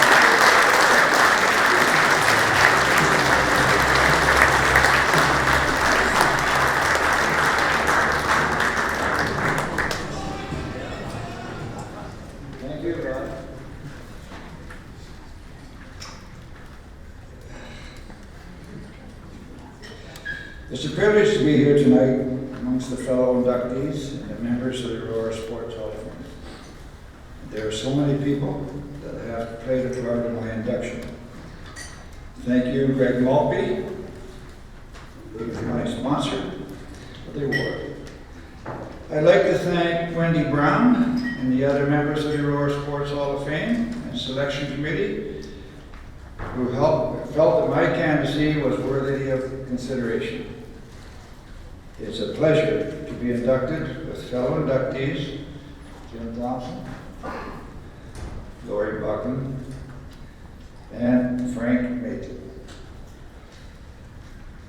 Thank you, Paul Riley, who was the artist who did a great job of making me look so good on the plaque. And thank you to all the volunteers who have worked so hard to make this evening special, particularly the Hall's president, Janet Palmer.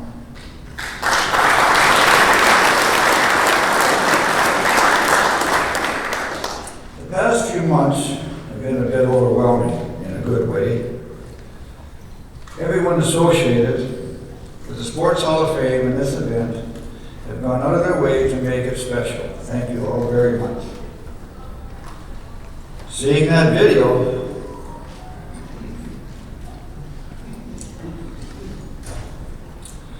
summarizing my amateur career is humbling.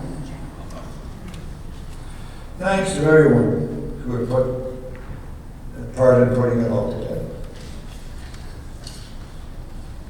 My introduction to athletics started, as you know, in Kettleby, where I was born. That's where I learned to skate on a frozen pond. And I can still remember the very first time I stepped on the ice. I promptly fell on my butt. By the end of the day, I was able to shuffle along by myself.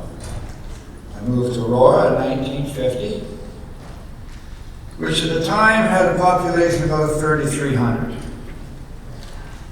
But despite its relatively small size, it still managed to produce some pretty good hockey teams. There weren't a lot of kids in town then, so it wasn't too hard to make friends. And you did what kids did back then. You hung with your buddies, likely got into some kind of mischief, and eventually gravitated to playing sports together. To me, sports were an extension of hanging with my buddies. There was a group of us who were called the Link Rats.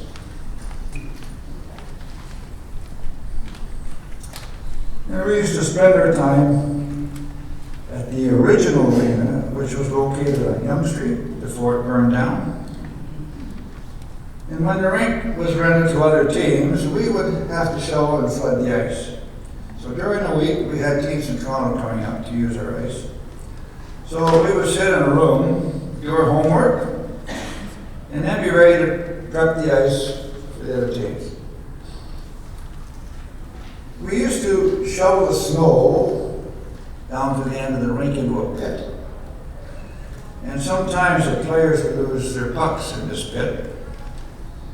And then come the spring, we were always able to retrieve the pucks and we saved them. And then after hours, when the ice was free, we would practice shooting these pucks from across the blue line, set them up different angles. If I'm perfectly honest, I probably spent a lot more time shooting pucks than I did doing my homework. After playing intramural sports in school, I started playing organized hockey in 1955 for the Aurora Lions. A lot of this people probably heard. And we won the North York Bantam Championship my first year. That was quite an accomplishment for a modest town of Aurora. In the 56-57 season, you heard it, we were playing for the Lions and we won the Bantam All-Provincial Championship. We were playing against a team from St. Mary's. And it was a bit of a nail-biter as we were behind in the final game, but we managed to pull it off and ended up bringing the trophy back to Aurora for the first time in 10 years. Some people would have found a payphone and they called back to Aurora to share the good news of our victory. And when we got back to Aurora, somewhere close to midnight, we were greeted by a cheering group of townspeople who had to come out and congratulate us. The following day, the celebration continued when we got to ride around town on the back of a fire truck. In '62, I had the privilege of playing for the Aurora Tigers in the inaugural year. I was the only player in the team with a young family. The team sponsors, Wilson's Hardware and Cousin Terry, actually paid for a babysitter so my wife could come down and watch the games.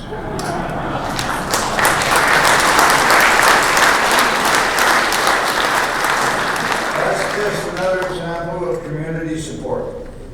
As you heard, I had a great year with the Tigers, scoring 40 goals. And the line I played on, we led the league in all three categories. My right winger, Gord Burbridge, had the most assists. I had the most goals. And our centerman, Roy Pugh, another Aurora resident, he had the most total points. Back then, teams didn't have any manager in public relations or anything like that. But I had my own publicist of sorts.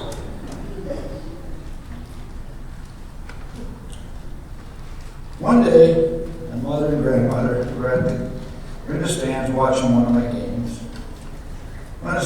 from the other team made a negative comment. Well,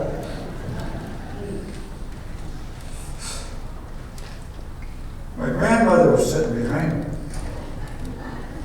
So she promptly rolled up a program and whacked the guy in the shoulder while reading him out. I think he learned right then and there, you don't mess with Aurora moms or hockey grandmothers.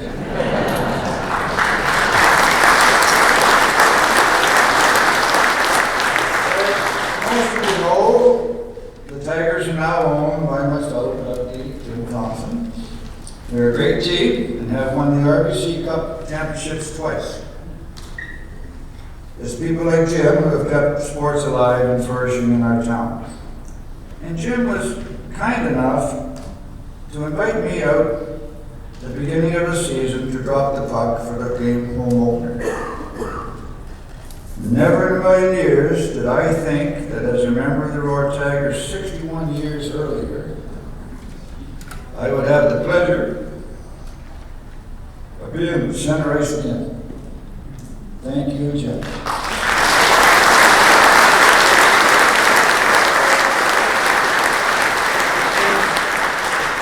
In '65, I was attending a training camp for the Eastern Hockey League's Nashville Dixie Flyers. And I was thrilled to make the team. But I was back home in Aurora for the weekend after the camp had finished. And I was supposed to meet the guys back in Rhode Island because we were going to play some exhibition games on the way back to Nashville. They had offered me $140 a week in my contract. At the time, I was 21 years old with a wife and 2 kids under the age of 2. And I would have had to move to the States and support the family in Aurora. So Judy and I, we sat down and talked about it, and we couldn't do it on $140 a week. So I called them, asked them if I could get a little more money just to make the numbers work. And shortly after that call, I received a telegram saying, do not report to Rhode Island, we have replaced you with another player. At the time, I was bitterly disappointed, but with the wisdom of hindsight, that was likely the best thing that ever happened to me. I would have been all over the States, on a bus all the time, and would have been home, Judy would have been home alone with 2 kids. I needed to be there for my family. So I moved to playing local hockey and never looked back. At the age of 35, I joined the Old Timers Hockey, and I played for another 45 years.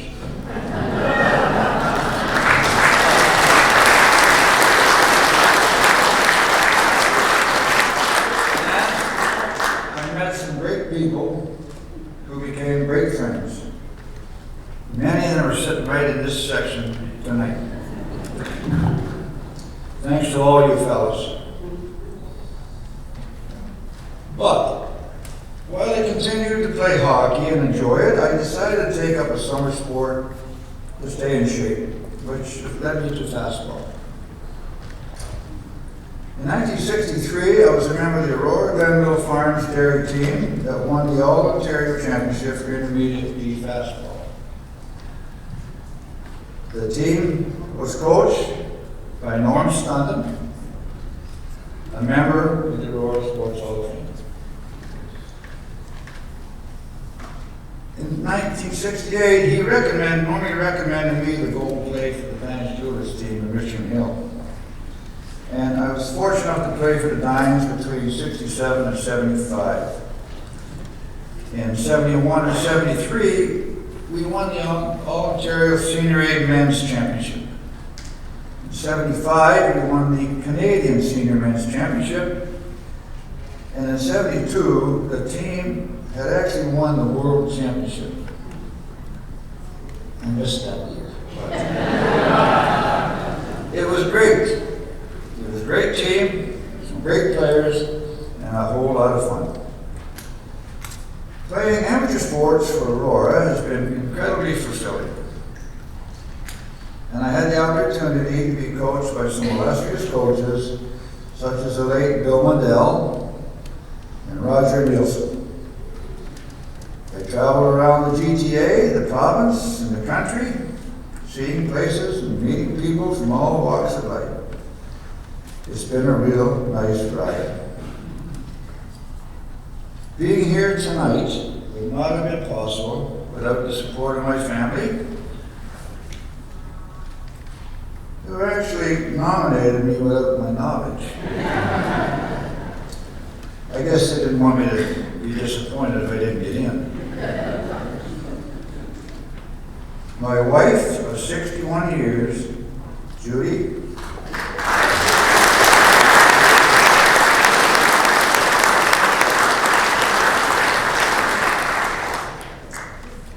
she's been by my side for all my athletic endeavors. And it's not lost on me, while I was on the rink or on the ball diamond, she was home caring for our kids or trying to watch a game by chasing two little ones. Thank you, Judy, for your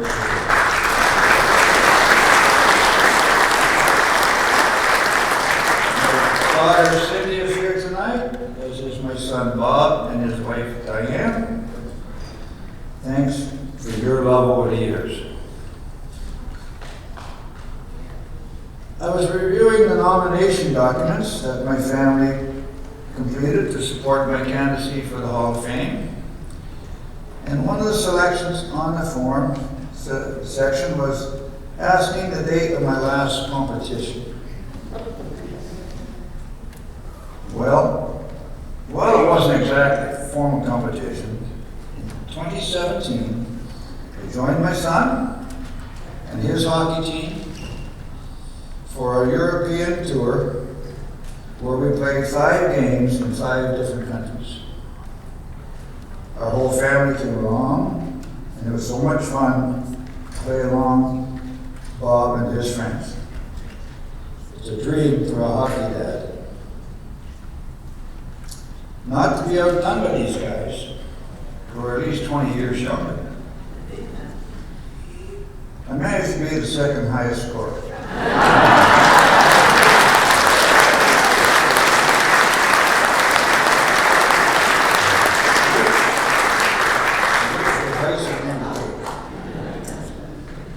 So, I was recently asked what it means to be in the Aurora Sports Hall of Fame. And it's hard to describe how I feel. It's humbling, joyful, emotional, exciting, and exhilarating all at once. Not unlike playing sports itself. Thank you for this incredible honor.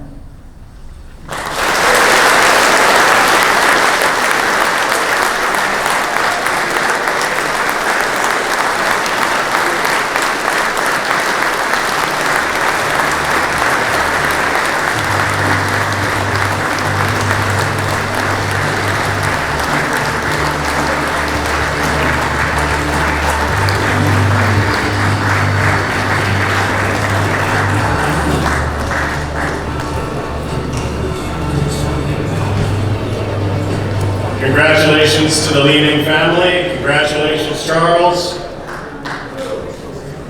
That's what the Aurora Sports Hall of Fame is about. For all of you young athletes, the boys and girls in the room, that's what it's about. Playing in your community, being part of your community, and Charles, you've been such a huge piece of it. Man, that's what sport is about as well. Congratulations to you. That's awesome.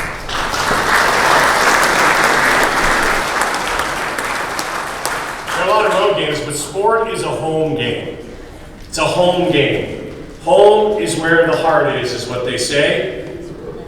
And if that saying is true, our final inductee tonight has had a lot of homes and he must have a huge, huge heart. And anybody who knows Jim Thompson knows that is true.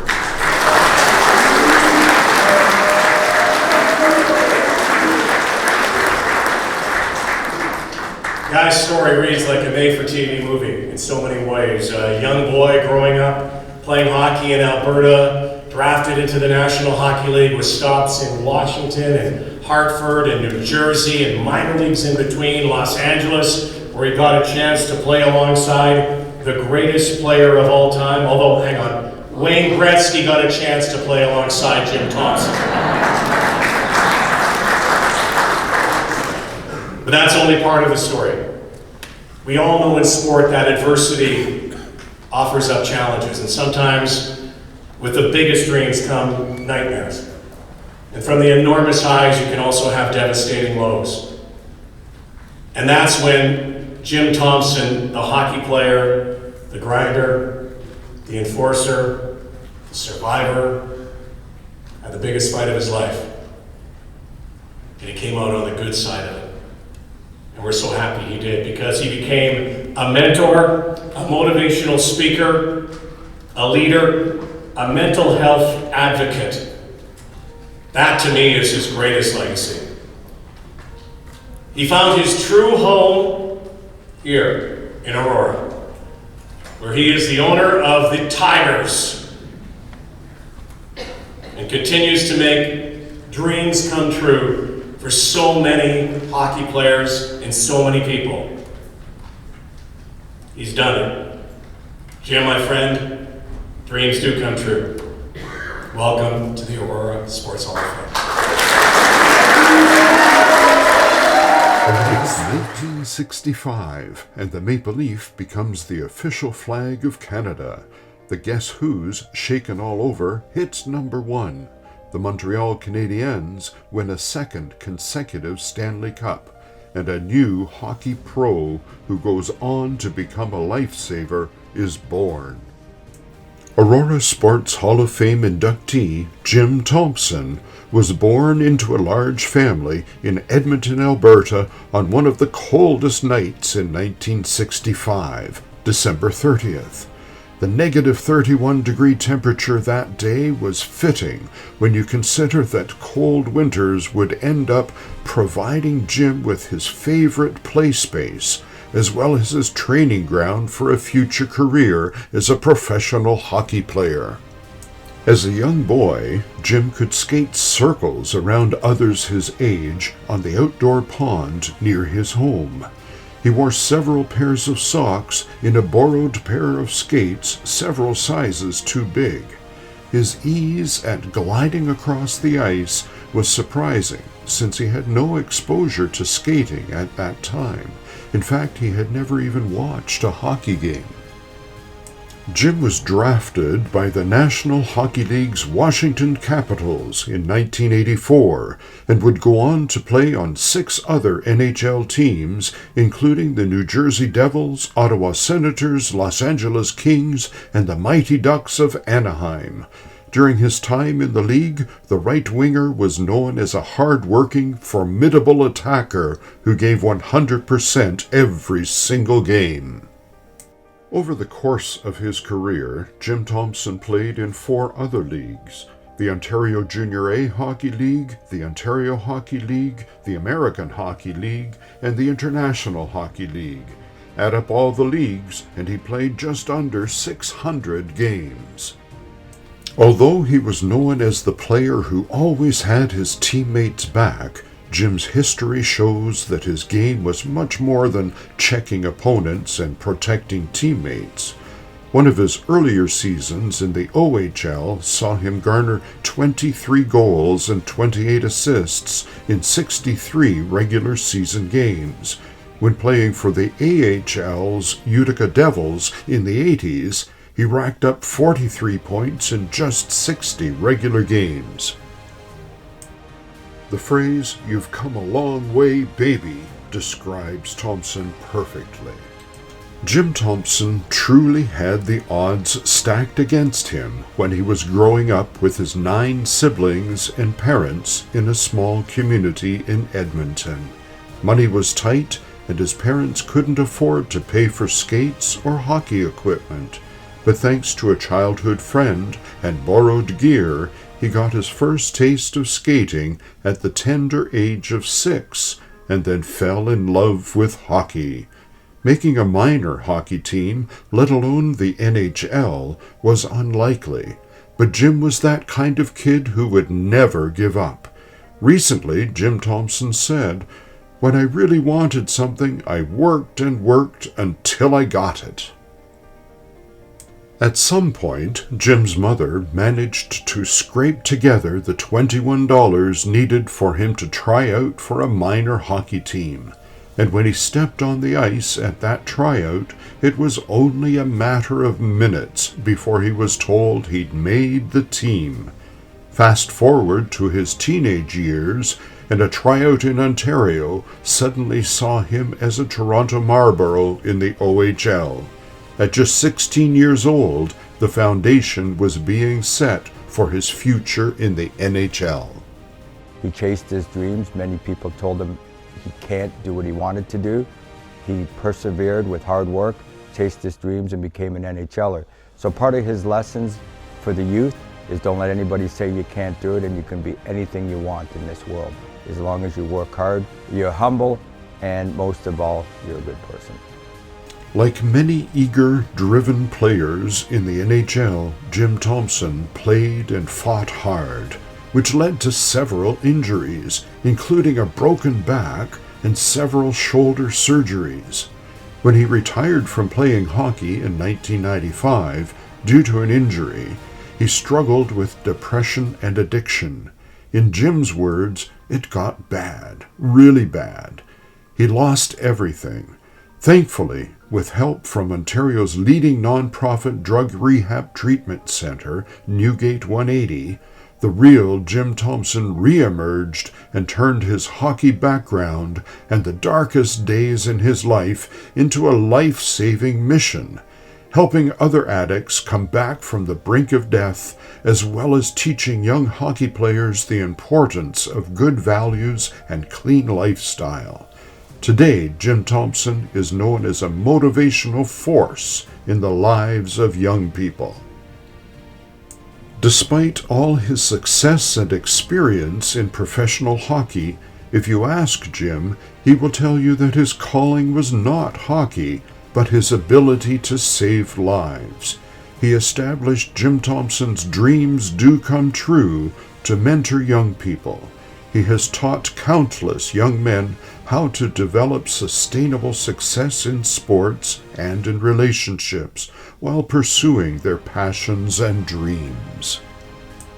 I've known Jim now for almost, I'd say just over 10 years. We met through mutual friends in the hockey space. I was looking for a new team to play in, and he was kind of the new head coach of a York Simcoe Express team, and got to know him one morning, and he took a chance on me to play for his team, and our relationship has blossomed since then. Every time I'm with Jim, every time I'm around Jim, he's always treating people with kindness, and so that's something that I've kind of learned from him, and something that I try and do in my everyday life is I try and treat people as the way I want them to treat me, and so that's something that I've really learned from Jim. You heard the stories. He's the enforcer. He had this hockey school. My son wanted to go out. My son wanted to be a goalie. I did not want him to be a goalie, but I took him out, supported my son, and the very first time Jim comes down to shoot on him, Jim hits him right in the head, square in the mask, and breaks the mask. As you can imagine, I'm sitting up in the crowd as a parent going, WTF. I go down to see if Matt's okay. Jim comes over all apologetic. I'm thinking, okay, great. He's been hit in the head. He's not going to want to play goal anymore. And I asked my son, are you okay? Do you still want to play goal? He goes, Dad, I just stopped in NHL. Of course I do. Jim Thompson hasn't left hockey behind and never will. Since 2015, he has been the owner of the Aurora Tigers Junior A team and has made it a priority to help players with more than just hockey. Today, life coaching and addiction interventions take up a lot of his time.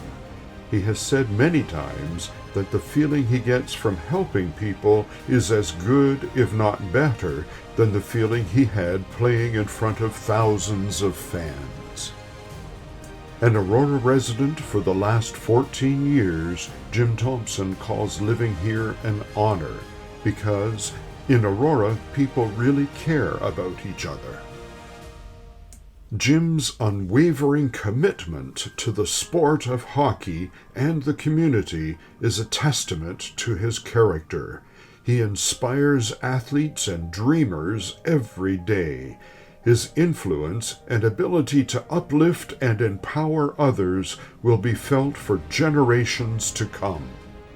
Jim, I couldn't think of a more deserving person to get inducted into the Aurora Sports Hall of Fame.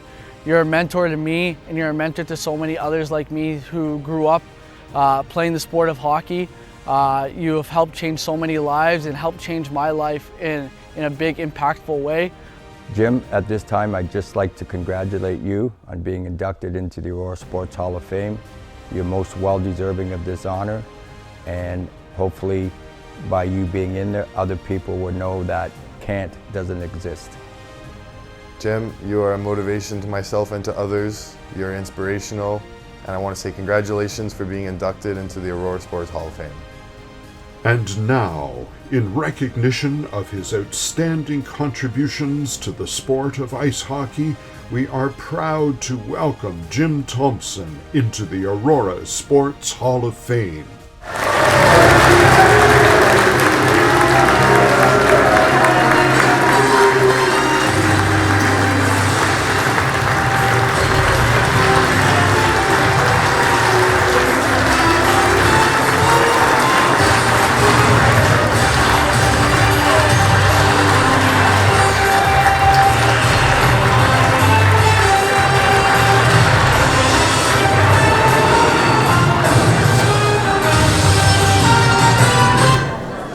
Jamie Ferrente from Aurora Athletic Club and the Page Tyler Miles is here to help present Jim with the cardigan, the green. It goes with yellow and black too, doesn't it, hey guys?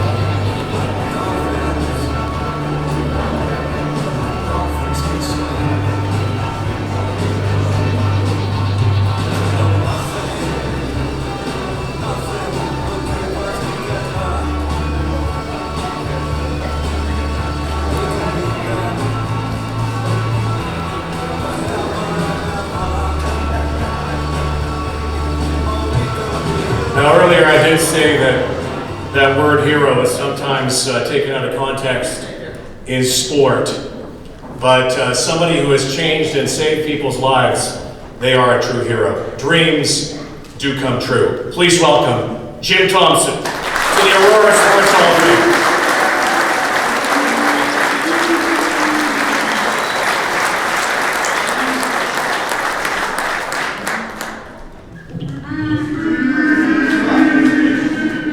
Roger took my speech. He took my speech. It was right here. Tyler, come here. Thank you. Before I get to this, I've been admiring, I didn't know Tyler, I've been admiring him in the corner, kind of just waving and all that. Unbelievable hockey hair. Look at this.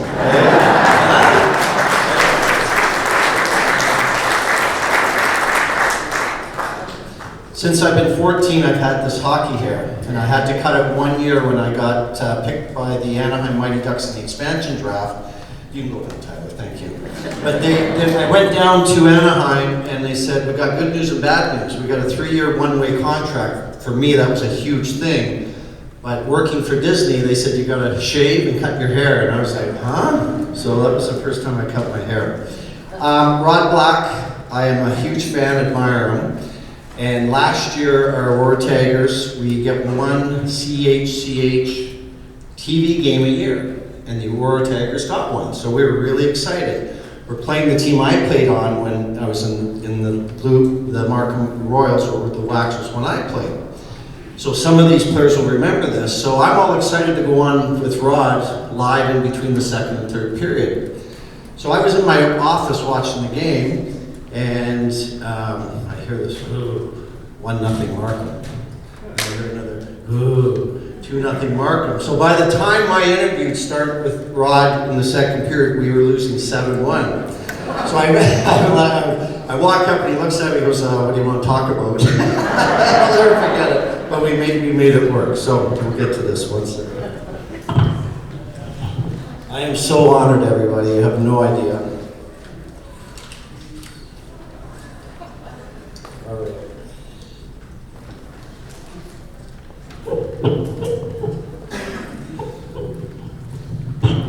It is with immense pride and gratitude that I stand before you today as I am inducted into the illustrious Aurora Sports Hall of Fame. This is a moment of great significance in my life, one that fills my heart with both humility and joy. I am deeply honored to share it with all of you. I want to congratulate Chuck, the Mackel family, and the Buckland family for your outstanding achievements and great speeches. Thank you.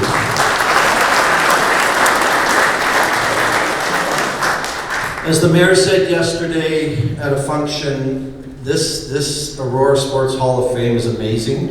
Javin and his staff, the volunteers, I am so impressed. Just thank you for everything you guys have done, the mansion for the great night you put on for us. I want to thank my sponsors, Jamie and Pete Ferrante from the Aurora Athletic Club. Thank you for sponsoring me, very important.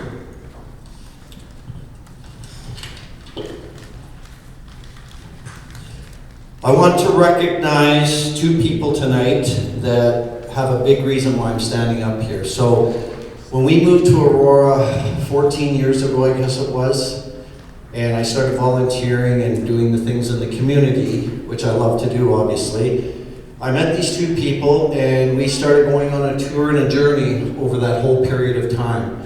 And what they do in the community, behind the scenes, is unbelievable. I'm honored to call them my friends. So I'd like to ask Lori Mueller and Ron Weiss to please stand from the Sport Aurora, who do amazing work in the community and all the schools we've been to. Thank you.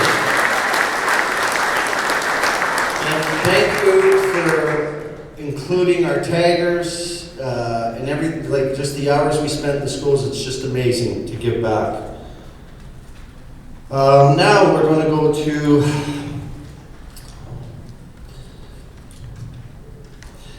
I stand here tonight. I got 5 children, 3 of my own, 2 step kids, and for my wife Rita and I to have them all in the same room. My daughter lives in Texas. It's very difficult, and somebody asked me what's the highlight of tonight, and children, it's to have all 5 of you here tonight. It's so good.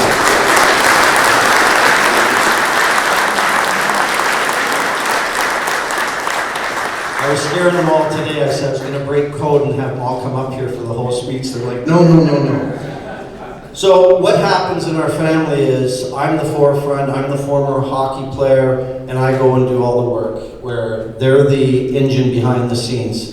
And the hours that they spent in the community with me, going to the schools or going to the Magna Hoedown, picking up garbage, whatever we did, to the homeless shelter, it's all the things that we did as a family.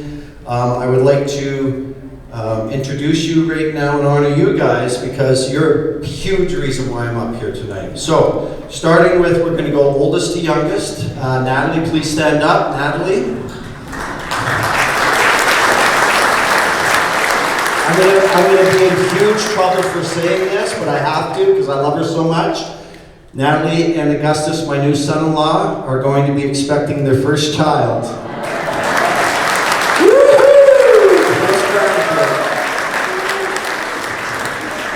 Second is my daughter Emma from Texas. Stand up, please, Emma. I love you dearly and thank you for coming home. Third, Matthew, my stepson. Stand up, Matthew. Love you, Matthew. Thank you for coming. My son, James, at Western right now. Thank you for coming to be here. And my youngest, Johnny, stand up. I'm just so happy you guys are all here. You have no idea. The backbone of the Thompson Tozer family, the machine to the Aurora Tigers, the silent one behind the scenes. And I will say this to her, I drove with my beautiful mother-in-law and father-in-law, Joe Marie, here with my wife, Rita. And I said that without Rita, I'm not standing here today. It was our idea to buy the Aurora Tigers 9 years ago. It's what you've done in this community, what you've added to everything that I am and who I am. I wouldn't be here without you. So I love you. Thank you.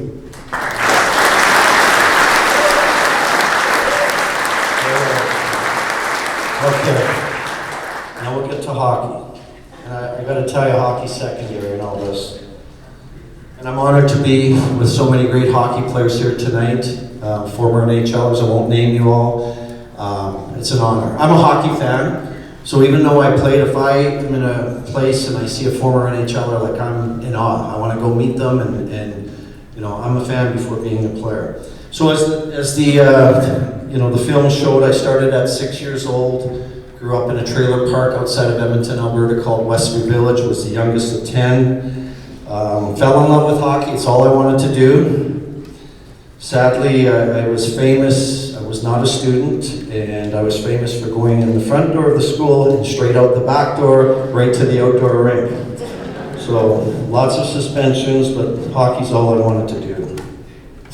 My motivation, my passion each day is to continue in the sport of hockey and help people. As Rod said, I'm in recovery now 17 years. It's the best, thank you.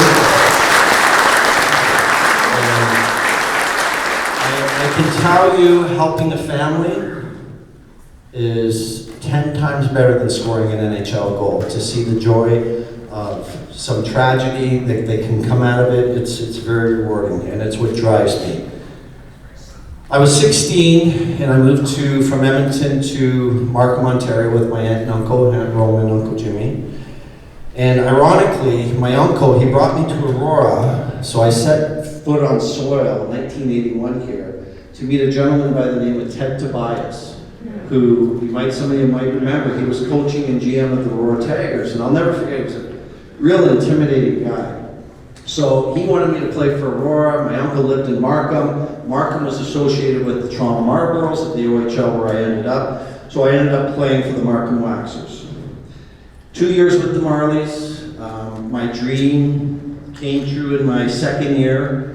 I got drafted by the Washington Capitals. And going into that, so you're in the minors, you're riding the bus, you're wondering if your dream will ever come true. It's one thing to get drafted, it's another thing to play your first NHL game.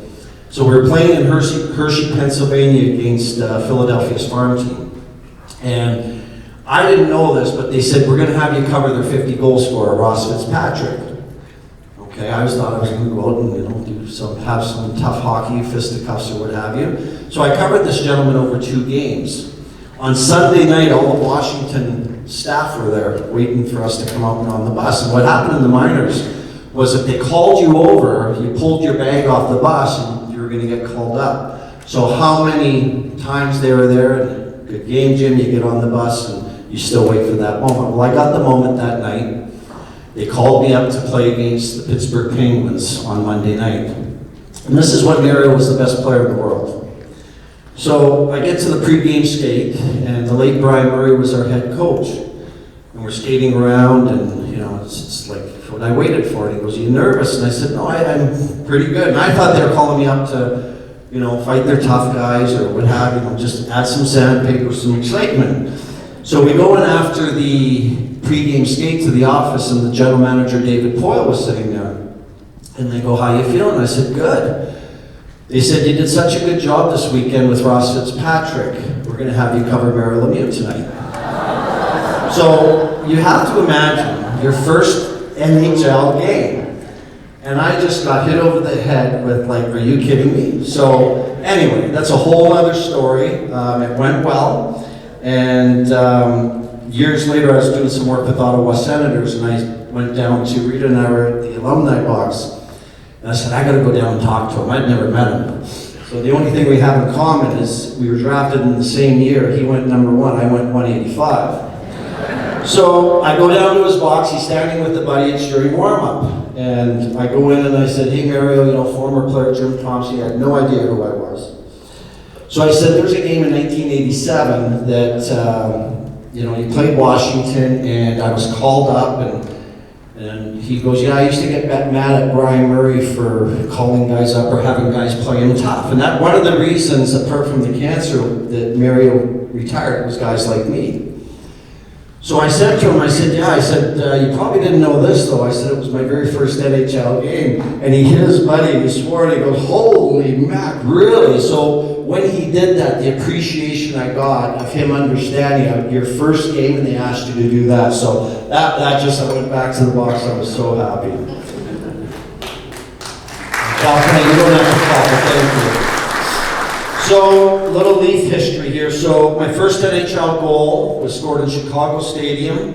And for the players in the building here today who played in Chicago Stadium, they know what that's like. It was my favorite place to play, go in there and fight Stu Grimson and Mike Peluso. And I don't promote fighting, but it was my job. I'm actually one of the ones that said take fighting out of the game because I don't like the violence. And I got to score my first goal on former Leaf Eddie Belfour. So that was a big moment for me. Then we move on to, pardon me? Oh, I thought we were going to get so we move on to, I signed with LA as a free agent, and I was lucky enough to play in the 92-93 7-game series against the Leafs, if there's any Leaf fans here. And what's funny is this. As you know, Gretzky played his best game in Game 7. It was his best NHL game. Those was his words. But imagine that we beat them with Gilmore headbutting McSorley in Game 3 and never got a penalty. Like, if you can imagine that.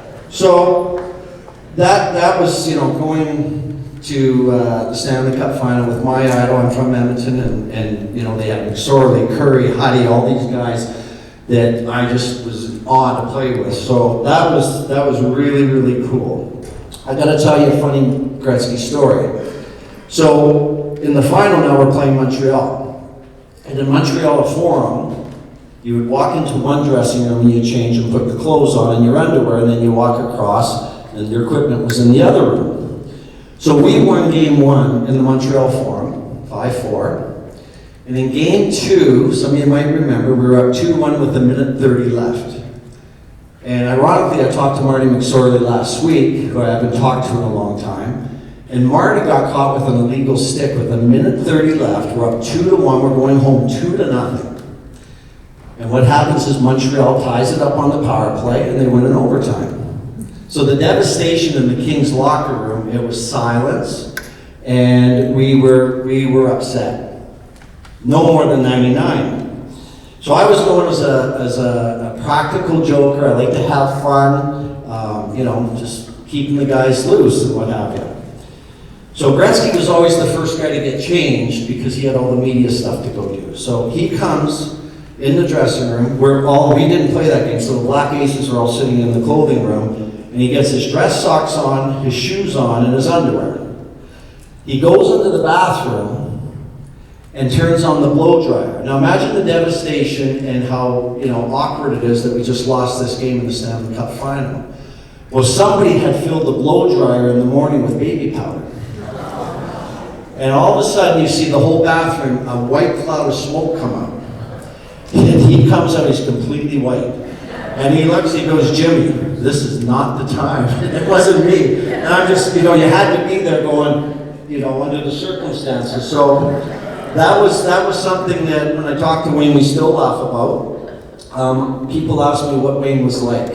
And he was a better father and teammate than he was a hockey player. What made him special to all the athletes in the room, as Peter said about being kind, Wayne would walk in and he would treat everybody the same. So us fourth liners or guys who were scratched, he would come over and sit with us. He wouldn't go sit with Curry and McSorley and all the higher profile guys. And he treated everybody the same, and that's why I admired him so much.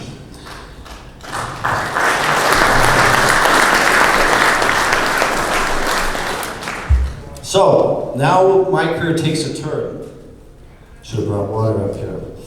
So, I get sent down to the minors the next year. And, my career was up and down. And I was really upset. We were playing in Indianapolis. I was with the Phoenix Roadrunners. And we're playing in Indianapolis, and I just was like, I've had enough. And I love hockey. Hockey's all I had. It was, everything I had. But just this thing came over me, and I was in the hotel room, and I phoned my agent, and I said, Steve, I think I'm done. I said, I don't think I want to do this anymore. And he said, think about it. My advice to you is I had planned to go to the rink at 4 o'clock and address the team and tell them I'm retiring and going home. I was 26 years old, imagine that. Oh, thank you. Very kind of you. Anyway. So I went to the rink. I still wasn't sure what I was going to do. And this is for all the young athletes in the room. And I said, yeah, I'm going to play the game. So I played the game and thought about it after the game, got on the bus, thought about it on the bus for hours, went to the hotel, still hadn't made a decision, got up in the morning, and the next day, everybody, I got called back up to the LA Kings. And actually it was reversed. That's the year we went to the Stanley Cup Final. So I wouldn't be standing here if I made that decision, guys, to pack it in just over an emotional adversity moment. And for all the athletes in here, the young athletes over here, you've got to fight the adversity, you've got to get through it. And sometimes when you say, you know what, I don't feel like doing it anymore, you got to push through if you love the game. Okay? Let me just put this there.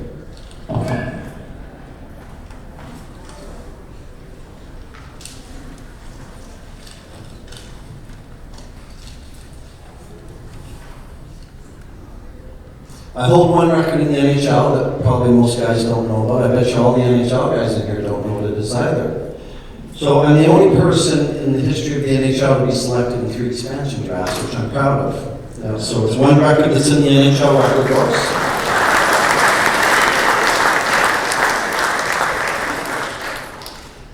And as I said to people this morning, the NHL, as much as I thought it was, wasn't my calling. So you got to hit rock bottom in life, which I did. I was on death row, not kidding you. And I realized that once I became 2 years sober, people said, well, you can start helping people now.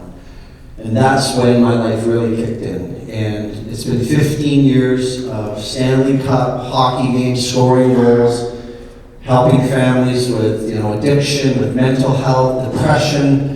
Sometimes my wife Rita sits there and I get on a call, she just looks at me, she says, I don't know how you do it. And I said, you have to do it.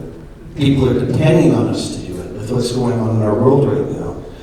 So, to everybody, not just the athletes in here, when you believe in something, follow it, work hard. I tell all these Tiger players, you gotta work, you gotta figure it out, you gotta work through it. To go to school, to get to play pro hockey, you gotta work harder than the next guy.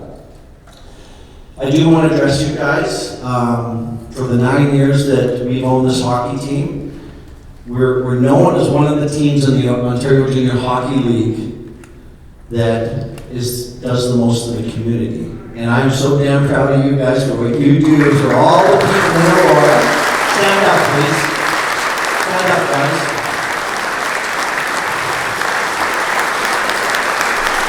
You're looking at a group of young men.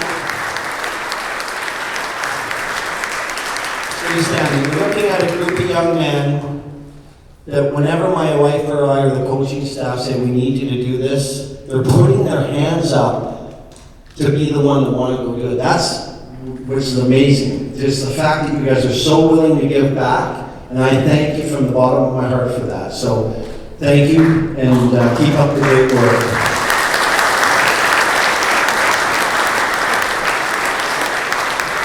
So it wouldn't be right if I don't put my mother,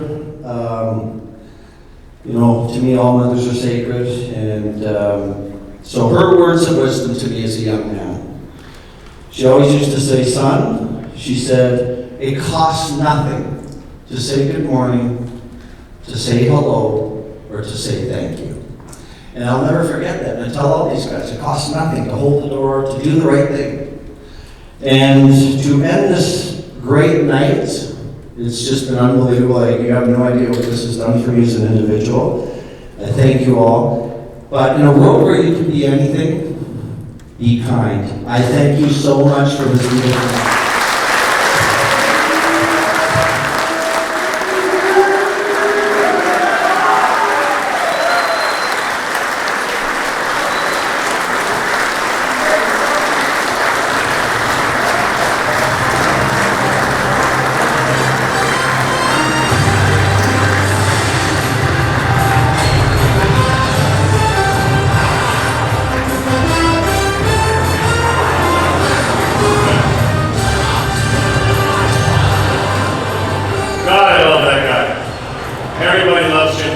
Congratulations. So well deserved recognition. It should go on and on. You are a believer, you're a champion, you're a member of the Aurora Sports Hall of Fame. Make sure you address him as Sir or King James from now on, okay guys? King Charles as well. What a night. John is going to come up in a moment to wrap things up. But on behalf of myself, one of the things that is, I hope I keep coming back because I love anything to do with sports, but as I said earlier, there's nothing like doing something in your hometown. I kind of live on the outskirts, but I really consider Aurora my town now. And it's a great place. Everybody in this room is connected by sports. So thank you to the Leaming family. Charles, thank you for what you did in this community. Michelle's, we're not here in Aurora without you and the origins. We can't thank all of you enough. The Buckland family, for those great golf courses and the memory of glory, continue to live in all of our hearts and minds. And Jim Thompson, making a believer, so many kids. And again, the definition of a true hero. I did say that I was going to give you scores. The Leafs are tied with Boston, 2-2 after 2. Raptors are losing and might lose the game. And I live in a world of scores, and that's what I do. But I will tell you one thing I admire and love about the toy department that I call sports is the people. Sports is nothing without the people, and people like you who believe in sports in your community and believe in kids. And they also believe in those who came before us. Never forget, especially to you young guys and the young gals in the crowd, wear your poppy over the next few days. It's a month of remembrance, it's a time of remembrance. It's not, never should be November 11th, it should be every single day. You should always honor and salute those who came before us.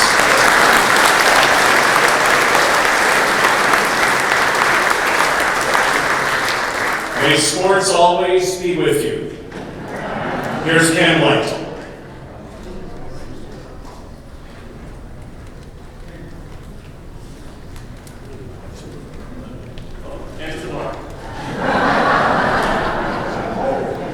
I think they're going to bring the colors, I believe, down. They're getting Ken.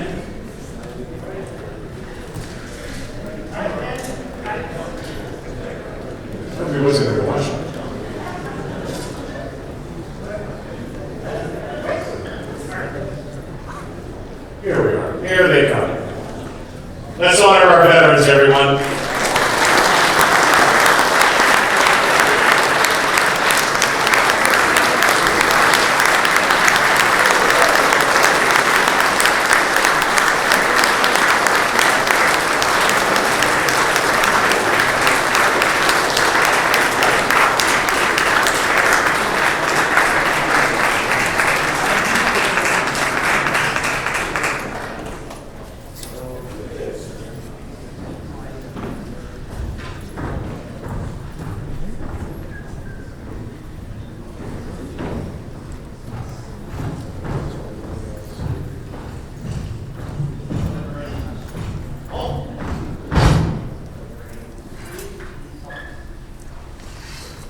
sit with members of the Royal Canadian Legion. And remembering them, may we ever pray, Lord God of hosts, be with us yet. Lest we forget, lest we forget.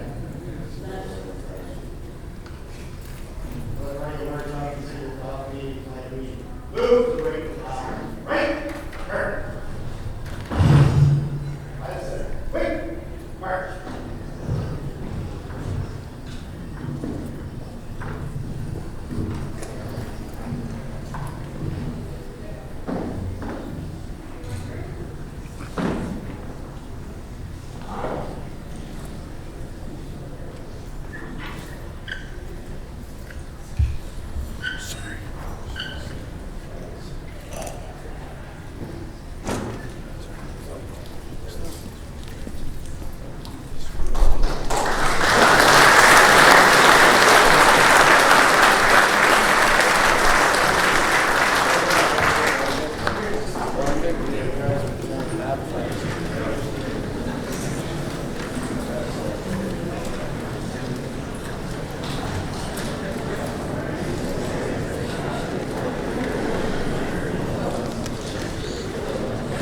Thank you. Thank you, Rod Black, and thank you to Rod's sponsor, McLaren Doors. As we conclude the segment of the evening, we'd like again to extend our appreciation to the dedicated members of our Induction Celebration Committee, and a special thank you to Mike Smith and the Cornerstone Committee who have devoted their time and effort to secure all of our sponsors. We also want to recognize our dedicated curation team, Michelle Johnson and Jeremy Hood, who have been diligently working on the artifacts and artifact displays for this year's inductees. We'd also like to extend an extra special thank you to Fiona Gobin and her dedicated team at the Simonis Group for their outstanding efforts in managing this year's event, both last night and tonight. Their unwavering dedication to excellence and their innovative approach to enhancing the event experience are immensely appreciated. Fiona, we cannot thank you enough for the exceptional work you have delivered from the beginning to the end.